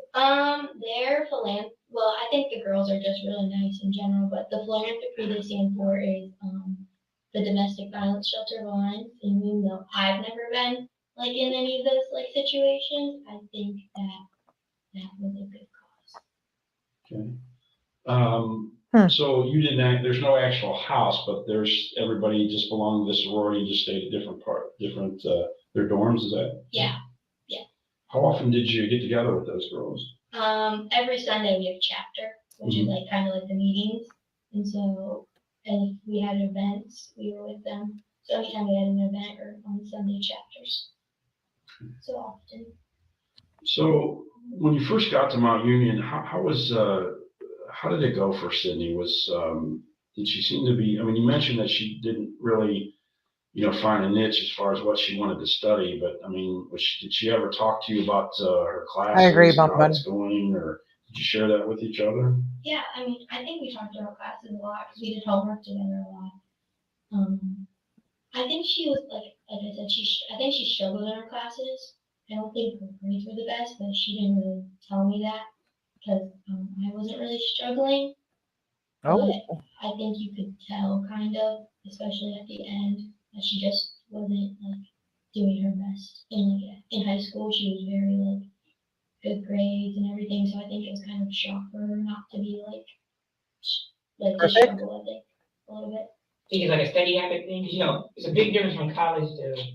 I think so, because like in high school, sometimes you can procrastinate a little bit, and in college, you definitely can't. So she just wasn't, did it seem like, how did this like kind of change affect her? I mean, did it affect her moods at all? Did she seem concerned about it? Or tell us about that. I think this is important for the trial. Stuff hidden because when we were just talking or with our friends, she always seemed happy. Like she seemed okay. Like I said, I couldn't tell until the end where she was kind of just like struggling and she kind of was sad and just like, Lauren, I don't know what to do. I'm like, well, you just need to find what makes you happy and like just you need to find what you like to do. And I don't know. I think it did make her a little upset because she was confused. Because I think she felt like everybody around her kind of had figured out what they wanted to do, and she hadn't. Is that a reason to unalive your mom? So when do you think that it really started affecting her? That like, look, this is, I'm really having problems, and this is I have to. I mean, look, I don't want to put words in your mouth. Tell us when you think that it really started affecting her, like. Often. Like her anxiety? Well, I know she's had anxiety for a while, but I think it was this last semester, like starting coming back in January, is when it really started, that she was kind of more like upset because she really didn't know what she wanted to do, like she didn't know classes, because that's when she started the education classes, and like my friends and I were worried for her because we didn't know what was going on because she didn't tell us, and like there was problems with housing or something. Just like we shared a room and they like put names on the doors, and her name wasn't on it when we got back, and we were confused about that. And she said she was because expelled. she didn't sign the forms right or something, but it kind of never got fixed. And then she left. And my friends and I were just worried because we didn't even know if she got any books for her classes. Like we were trying to ask her questions like that. And like she's like, no, I have books and I have stuff for my classes, but like I do homework all the time, and I don't think I saw her doing a lot of homework the last couple of weeks. So I think this last semester, this January, part when she was there, kind of affected her the most. So, had you hung out over the Christmas break? Yeah. And what was she talking about then? Was she talking about the next semester, or did you guys talk about school at all? I don't think we talked about school, maybe living situations, because for like junior year, we were talking about living in the townhouses and like what we were gonna need. So I think we were talking about living situations, but like school-wise and class-wise, I don't think so much. So when you came back from Christmas break, you didn't see her name on the door. Yeah. And when did she come back? She came back the same day. Same day? Yeah. Did you come together? No. Okay. No, she came in her own car. And So take us through again. Her name wasn't on the door. Yeah. And how did? So I guess the dorm people do that? Yeah, so the RAs do that. Okay. So we were like, oh, what happened? Like, maybe you should go ask the RA, because people were asking, like, why is her name on the door? I'm like, I don't know. So she was kind of hesitant to ask the RA, so that's when we were kind of just like, what's going on? Like, my sweet mate, Alyssa, and I were asking, like, oh, what's going on? And Sydney's just said that when she signed out the forms wrong, so she was meeting with residents, like, a lot in the last couple weeks to kind of figure out, like, to get her stuff back, because then when her name wasn't on the door, her dorm key, like the thing to get into the dorm building, it stopped working. And so, but then it started working again, because she went over to Red Life and they turned it back on. So I don't know what happened, really, but that's all she said. So it wasn't, so when she got there, it didn't work, and then she went and talked to them. Yeah. And then, so is this like, so the key is the outside door, and then you have to use one for the She inside still door? had a key No, even so though she there's wasn't a student. Yeah, well, kind of. There's a key card, like our Mount Union ID, and that's when you swipe in, like you can get into the building. Okay. And then there's the actual key for the room. The swiper wasn't working. The key swiper wasn't working. So I think she just told us that she didn't. feel Yes, like I the mentioned forms Gypsy and out, like, Chandler we need to come back Alderson and fill out earlier. the form saying we're coming back, and she said she signed something off wrong. So I don't know if that's true or not, but that's what she told us. And then she just, like I said, she met with Red's Life a lot, like a couple weeks trying to get them figured out so she could, because she was staying, and then she ultimately decided not to stay, and so she had to return her key and stuff. So when she got her stuff working again, how was it like day to day? I mean, was she leaving the dorm? Was she coming back? Yeah, And what were you thinking about that at that time? I was confused because we've told each other everything for a long time, so I was confused in the sense that I didn't know what was happening, and I was just like, she could trust me, she could tell me that something was wrong, I want to help her, but she didn't really tell us anything. Like, she didn't tell Alyssa anything either, or Brittany. She did go to class, so she was leaving the building, but usually her and I were together because our classes were so. She really didn't so want we'd people to be know coming she back at the failed. same time. But I saw her use her key, but like I'd use my key too. But yeah, we were together most of the time, coming back from classes and stuff. Do you have any of the same classes? We had the same class, but not at the same time. Did you actually know for sure she was actually physically in the classroom? Cannot say I do know that. She told us she was, and I mean, she was, like, we both had French class, and she was doing her French homework with me, so I knew she was doing stuff with the same class, but I don't know if she was going to. She was doing homework and Was there showing any, up like, classes. you She mentioned wasn't a Alyssa and student. Brittany, any other, like, maybe the sorority sisters in any of her classes? No, but she was also close to a girl named Audrey. She was in our sorority, but she was also a cheerleader. A lot of her friends were my friends, because I'm a cheerleader, so she hung out with a lot of the people. So you don't know if she was actually ever sitting in a seat in the classroom? I can't tell you that, no, because we had classes at the same time. And if we didn't have class at the same time, it was because I was in a class and she was in a study room, because she didn't have class at the time. What was she doing? Was she at the dorm room a lot, or how can you describe for us what she was doing when she was not in class? Or supposed to be in class? When she wasn't in class, if she was waiting for me, she'd wait in the study room, so like Mount Union had like rooms that you can study in. So she'd wait for me until I get out of class, and then we'd go do stuff together. But if she not, she'd be in the dorm room in her bed on her laptop. Did you notice any change in her mood? Was she talking about anything? Or? I could tell she was getting more upset, like more sad. And I told her, like, I'm here, like, you can tell me I'm here for you. If you need anything, I'm here. But she never really. Sounds like she had a good support system. She was leaving and saying that she was struggling with school and that she was kind of trying to figure out what was going on. And that's when I started to try to help her. And then she then ultimately decided to leave, which I thought would maybe be good for her just to get her mind off the rest of the semester and then come back or go to Akron or something the next fall semester, kind of hoping that would help her. So when was that like conversation, as opposed to when she left? That conversation, maybe a week before she left, a week or so before, saying we were talking about it. We were just like, I was like, well, Sydney, I understand if you might have to take classes or summer classes. If you want to come back to Mount, I'm all for it. Like, we love you and we want you here.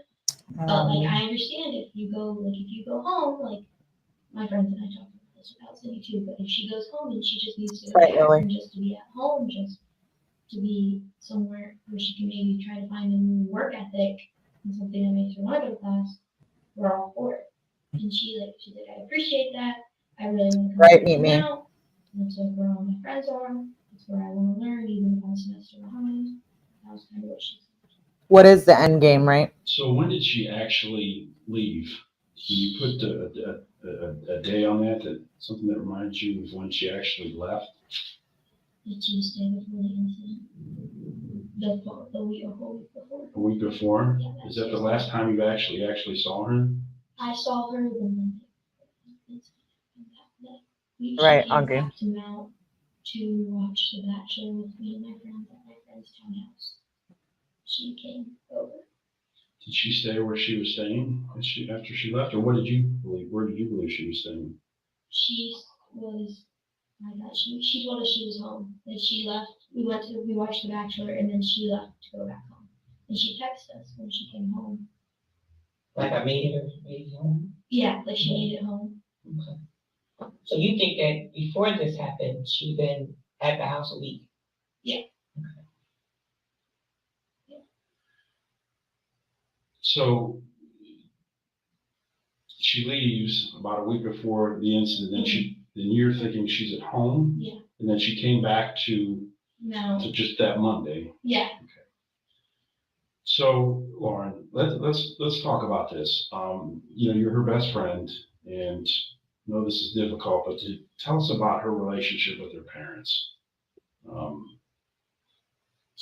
I'm playing most of her interrogation because I do feel like it's important to get a little background on her and what she was like, right?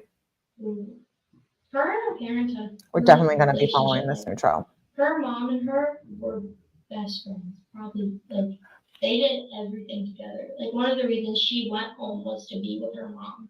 They were always close. She never said anything bad about her mom. She never ever talked about having an argument with her mom. Wow. Like, I can't recall every time she'd be going home, she's like, I can't wait to see my mom. Or when she goes home for weekends, she's like, oh, my mom wants me to come home so we can hang out and like watch movies. And she loved being home. And she That's had a relationship heartbreaking. with her dad too. Like, I know that her and her dad like to watch like Star Wars together, and he always like cooked food at the house. Like, he liked cooking, and she'd always talk about how good his food was and what they would get each other for Christmas and things about spring break. Like, she loved being home with her family. So when she's talking to you about, the problem she's having at school, did she mention that she tried talking to her parents at all, or that they were going to have, that they were involved in her future plans at all? Yeah, I know she definitely, especially when she left, she talked to her mom about leaving. They kind of made that decision together to leave Mount. Like, she told them that. She didn't tell them for a while, but I knew when everything kind of built up, she was telling them how she was struggling with school. And then when she left, She rose vibes for sure, like all you said. her and her parents kind of mutual type decision. Now, when you say that she told them and it was like a mutual decision, is that her telling you that? Is that her telling you that she told me that she talked to her parents and they decided that it would be best for her to just not finish the rest of the semester. So as far as you know, based on The what Sydney lies. was telling you, she was discussing this situation. Did you think her parents knew based on what she told you? Oh, she thinks the parents knew, the best friend. Remember I said the mom, the text messages. They must have known something was off. So you last saw her, which would have been like a week before the incident, and then had she removed all her things, or what about, did you get the impression that she was moving out at that point for good? When she told me that Tuesday morning, we woke up and she was talking to me. She's like, I need to tell you something. My family and I decided that it'd be better to take the rest of the semester off, and I have to leave today. And then she like packed up all her stuff and kind of told all her friends, and then she left that Tuesday with all her stuff, all her bedding, all her clothes, all her items. And that was a Tuesday before the incident happened. Yes. Yes. And then she drives up to see you the Monday night before. Yes. Okay. Yes. Did she say anything that day when you were watching The Bachelor, or how did you ask how she was doing, or tell us about that? Yeah, we asked her she was doing, and she said she was good. Like, she acted like what we would see as normal. Like, she was laughing, she was having fun. She said she got jobs because she worked at the Akron 𝗷𝗶𝗸𝗲. She's worked there. Thank you, Emily's Dismantling, for gifting 5 memberships. Thank you to all of you who have gifted. I appreciate it so much. Appreciate the support. Thank you, beautiful. For a couple seasons, so she was gonna go back there, and then she Welcome new was members. another job, and like everything was good, and she was trying to figure out like for next year and all this stuff, and she was gonna talk to her parents about housing, trying to come back to Mount. That was her main thing. But she seemed fine. Like, she seemed completely like I said, she was laughing and we were goofing off and Laughing and goofing off. and everything like that. No, I love you too, girl. When she's, once she got to Mount Union, Thank you, my beautiful actually, did Sydney ever drink alcohol at all, or she did? Mm-hmm. Okay, just kind of describe that for us. I mean, we've all been college age, so, and No. I don't usually like drink a lot, and if I do, it's fun. But she liked to drink. Ooh, what's the first year she likes to drink? In the fall of our freshman year, where she drank too much, and she wasn't alcohol poisoned, but she did end up in the hospital. And the parents came and got her at like 2 Dad never morning. mentioned that. But she did end up in the hospital that day because she drank like mixed drinks and drank too much. But usually after So that, alcohol when I was poisoning. together and she did drink, I usually kind of like slow her down after I know kind of her limit because she's small. So kind of her limit. But she did drink. what situation was that in? Was it like just like a party or something, or? I was in the dorm room watching movies because I didn't want to go out. So she went out with some other of her friends. I wasn't really close with them. I was close with one of them, but not the rest. Okay, we learned something I got a new. call around like 11 saying Sydney was at a party. I like to and go she out and was drink up, and party. and she just wasn't good, and to come pick her up. So I kind of went and got her, and then she wasn't feeling good, and so I brought her back to the dorm, and she wouldn't get out of the car, and I had guys with me trying to help, and then the RA came out, and the RA called campus security, and the campus security called the ambulance, and then she was taken to the hospital. Did she have any friends that like wasn't in your friend circle there, like friends that she had maybe made on her own that you're aware of? Yeah, Adrian. Welcome. Or sorority girls, but I knew all Good to have you here, Adrian. They were my friends. A lot of this, we had a lot of the same friends. So her circle of friends pretty much consisted of the sorority girls that you were in and some of the cheerleaders that she met through you. Yeah. Had you ever seen her taking any drugs or anything, or any medications for nothing? Nothing at all? Is there anything that you know of that, did you hear from anybody else that she might have done that? Have you ever heard anything like that? No, I not. So what is your phone number? What phone number do you have, Lauren? 33.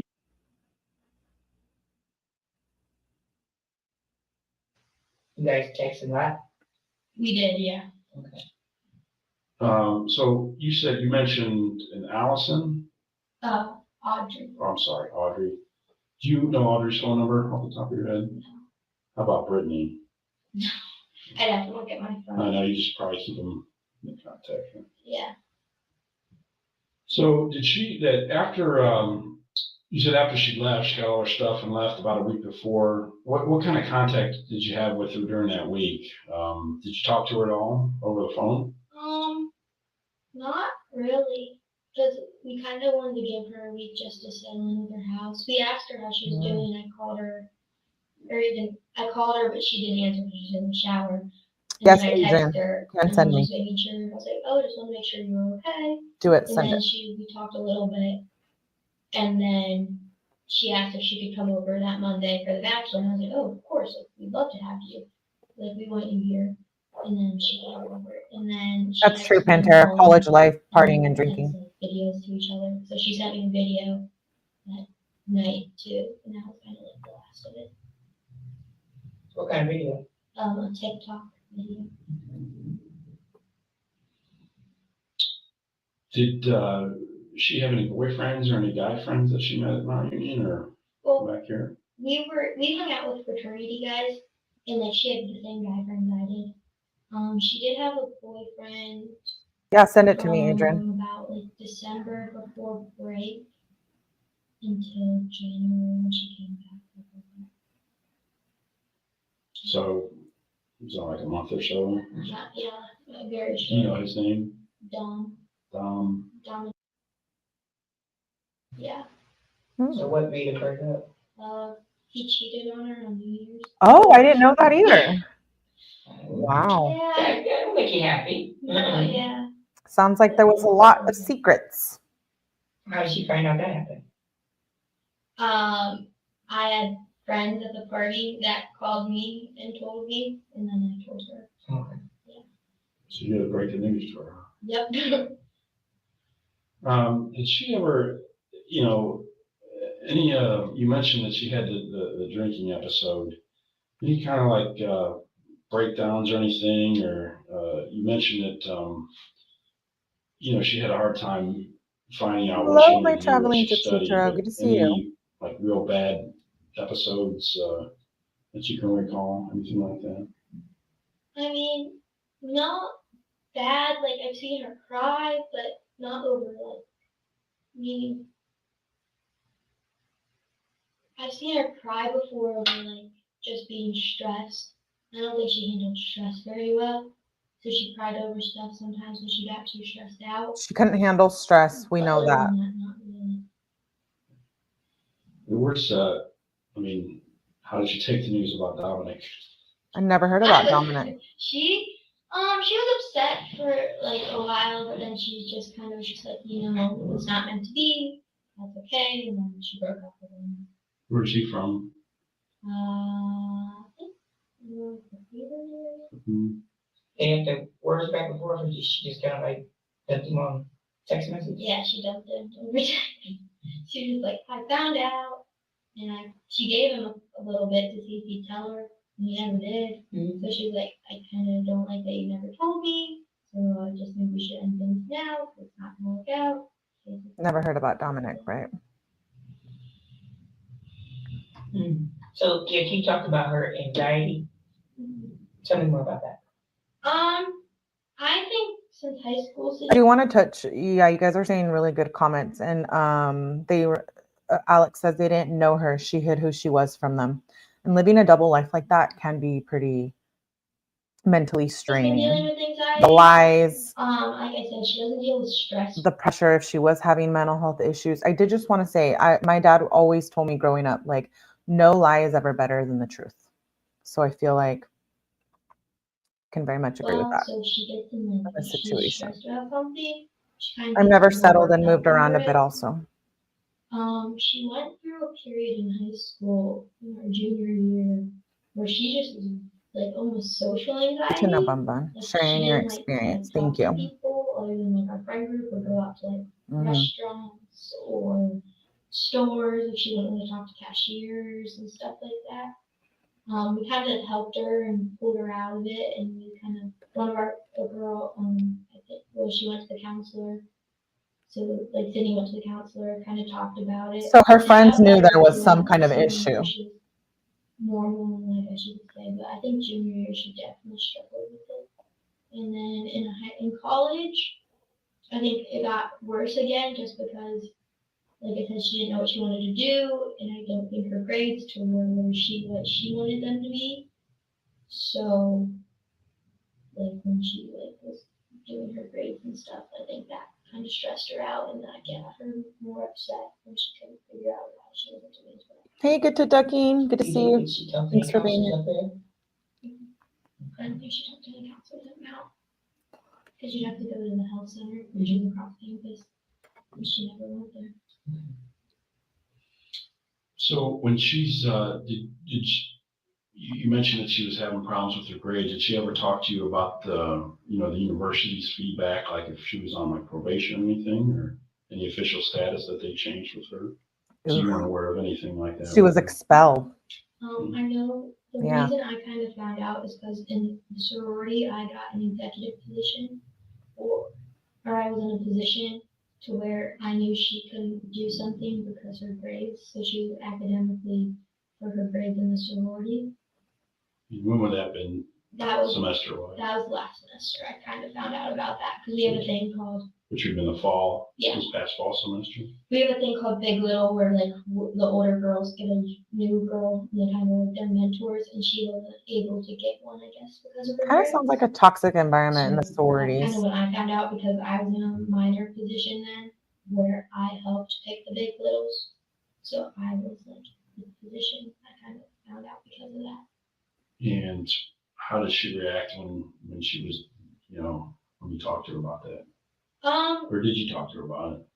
I didn't bring it up until I was just like, hey, I know you can't get a little, and they said it's because of your academics. Is there anything you want to talk about? She's like, they just messed up my transcript. Like, I didn't get as bad of grades. I'm like, I don't really think that happens. But yeah, so she told me that. You guys are saying some really good stuff. Someone said when you're young and beginning to experience symptoms that can't explain, they don't share with anyone because of fear of rejection. True. Kiosk says maybe she didn't change who she was until she got to college. So there wouldn't have been anything to hide from them until then. Yes, 2 semesters in is when she started changing a lot. So it's not very long. Semesters are like what? 4 August, so mine are like Was that 5 like months. this little thing, is that like towards the beginning of the semester or More towards the middle. towards the middle of the end? And that she did finally come forward and say that, you know, did she mention specifically what her grades Oh, thank were? you, Good to Ducking. Glad you She made said it. that she was having some problems. Schooling definitely played a role in this. I do think so. And how do you find out that it was all bad? How do you find out about that? When it was like all the grades were pretty bad. Yeah. Hello, Britt. I Good to see you, love. never really found out what they were exactly. She told me that she was like, hi. And hello, my 15 cats. My Good to see friend you. Brittany kind of Glad struggled you with made her it. grades a little bit, so she's the first one who kind of noticed that she was Sydney was struggling because she had been in Sydney's position before, like her freshman and sophomore year, a little bit. So she kind of could tell, and she's the one who kind of like warned me, kind of talked to her about it. Mm-hmm. So she's okay. It's like a probation thing, right? It kind of, and then do they ever just like, did you ever just know that she wasn't supposed to be there? Okay. I never knew that. Maybe at the end she wasn't supposed to be there. Mm-hmm. That's what it kind of felt like. But I never knew. Okay. Really. Because her name never appeared in the door, right? Was there any RAs that ever came and physically checked your suite there? See if she was staying there? After she left. But before that, they came to talk to her. Who's they? When you Our RA. She came and talked to her, and then Red Light was also coming and talking to her. They come and asked for her, and she talked to her. Do you know how many days before she left would that have been, or was it weeks or days? It was weeks, like Okay, Grace. throughout the weeks that she was there, kind of on and off. Thank you. And then that night that you saw her, did she make plans? Like Love you, Lily. We were gonna hang out. We were gonna try to hang out again soon, like over a weekend or something, but not like official, not specific plans, I guess. Okay. You don't come home on the weekends all the time? I come home sometimes, but not often. But I knew because spring break was coming up, I was going to Florida, so we were making plans probably to see each other after spring break. So, like back here in Akron, was there anybody that like you went to school with, or she at St. V, you're really good friends with, that she would spend time with when she was back home? Who would have been? If she would have, it would have been either a kid who goes to Akron, his name's Lewis, but I don't think she ever contacted him because he didn't even know she left until I told him. So I don't know if she ever contacted him. And then we had another friend who goes to Kent. Her name's Emma, and I don't know if she contacted her either. What's Emma's last name? Did she go to St. B? She did. So what about social media and stuff like that?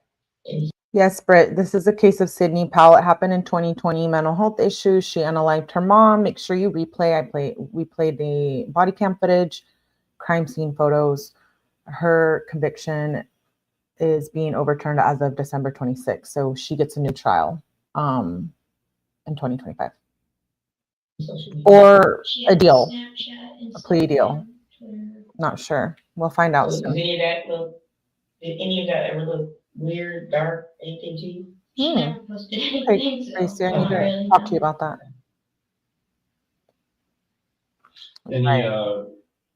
Any guy friends that were back here in Akron that she hung out with? I shouldn't just tell her. Not really, no. When she was here, she usually was hanging out with her family. Like, her close friends were kind of the ones at school. What's your relationship with the brother like? They had, I think, like a normal sibling relationship. Like, they love each other and they'll do anything for each other. They also, brother and sister argue and stuff like that. So I think it was pretty relatively normal. Like, she loved her brother. She told me that all the time. Like, we talk about, like, I talk about Steven, she talk about Andrew. Like, pretty normal. Like, she liked to go to her brother's soccer games and his lacrosse games. She liked supporting him a lot. Was she playing in any intramural soccer up at Mount Union or anything like that? Was she playing Yes. back here in Akron? Thank you, Emily's dismantling. So Lauren, what haven't we asked you? Is there something that you think that we need to know, or something you think that we You're in the future, Gracie. That's weighing on your mind? I don't think so. I think you guys have asked a lot of good questions. I think you've gotten a lot of the main things. Like, just definitely, she has had anxiety. I think that's a big thing. You know, she ever went to a doctor, got diagnosed with or anything like that?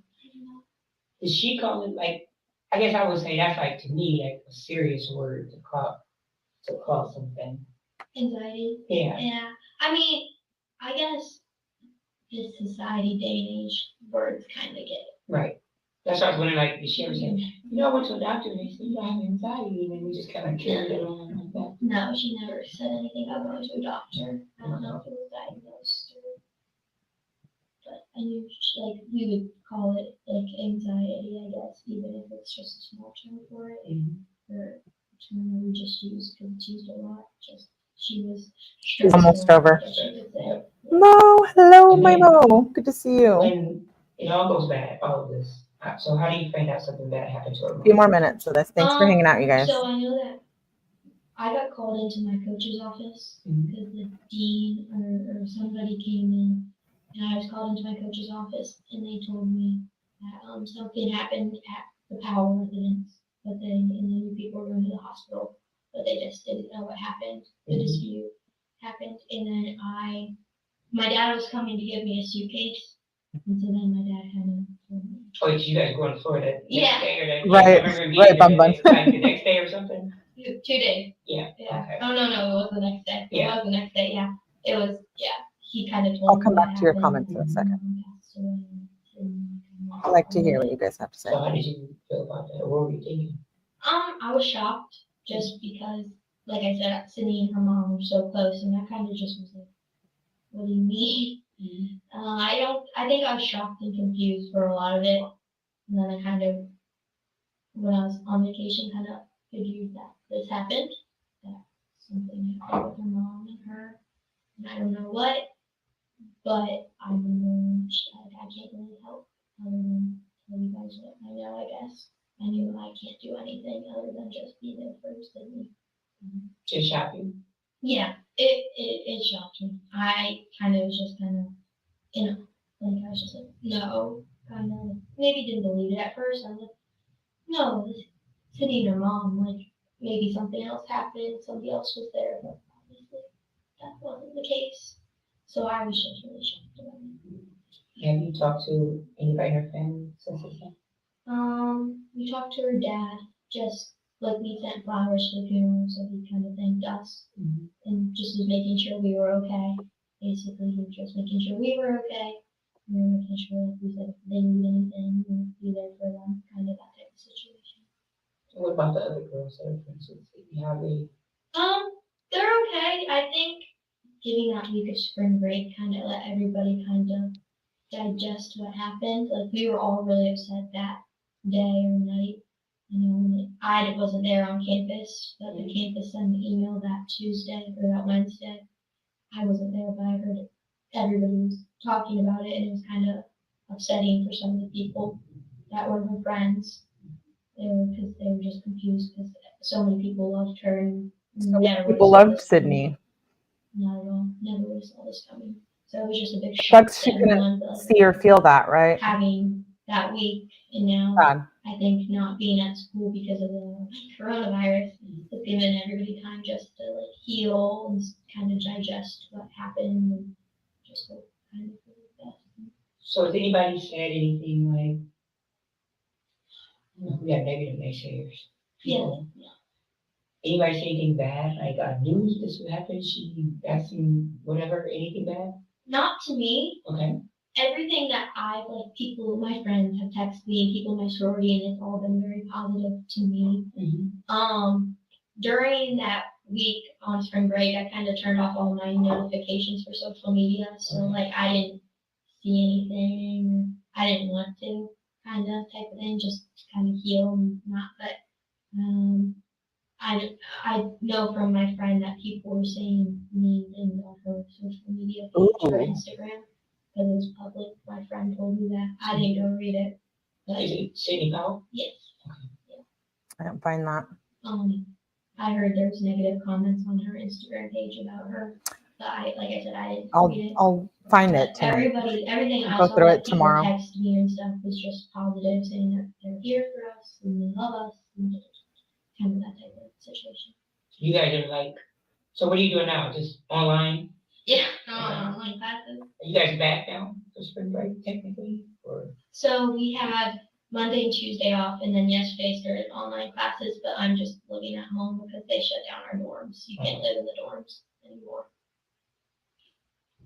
What, just have a question. What did, how did she usually, I know, like, when you're at school, you get that card and everything, but did she pay for stuff with cash, or how, if it wasn't her, like, university card at the university facilities, if you went out, to a restaurant or something, how would she normally pay? If you know. Either cash, or she had a debit card, or one of us would pay and she'd like Venmo type. She'd Venmo, we'd Venmo. That was kind of how it was. So either cash or her debit card. So she did have an individual debit card? Okay. most of the food is you guys eat off campus, or you guys like a kitchen and you do stuff at home? So They're trying to find out about her like home life. In our school, a cafe, it's called the B&B, where you can use your dining dollars there and get money. But if not, it was at a restaurant or at our friend's townhouse, which they had a full-size kitchen, so we could go there. Okay. So how you feeling? I'm okay now.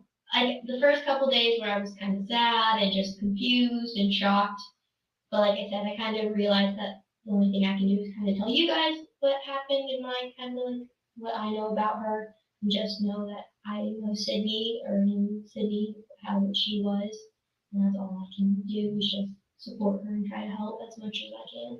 That's a good observation. That type of situation. My traveling I knew gypsy. there was nothing I could have done right She now, doesn't or seem that disturbed situation at all. I wasn't there. I don't know what happened, so all I can do is just be there.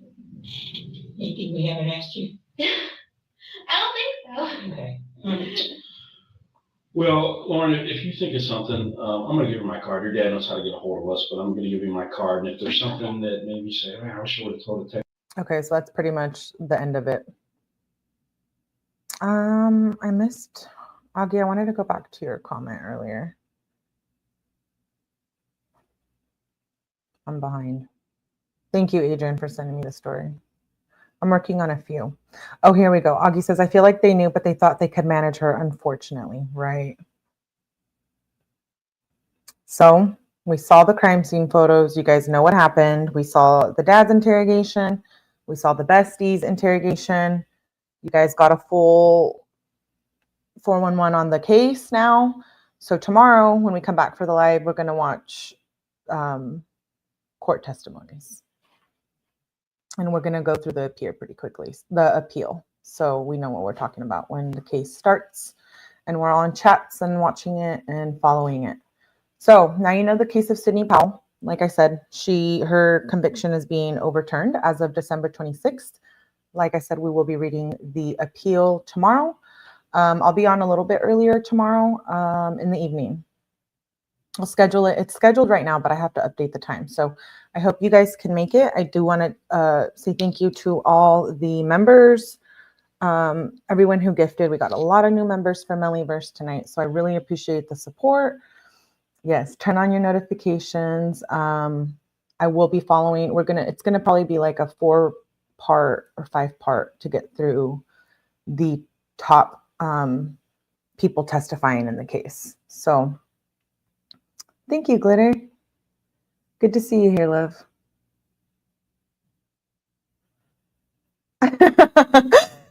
Alex.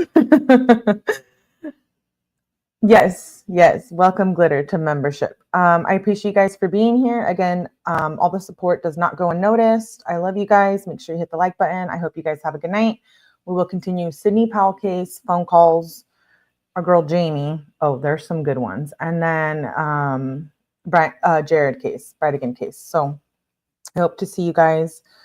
Gracie, she had a scholarship. She ruined that. She did. She had a presidential scholarship. So we feel like, again, I want to just say, I want to send my deepest sympathies to the loved ones of Brenda Powell, who obviously fell victims to the horrific events described in this case.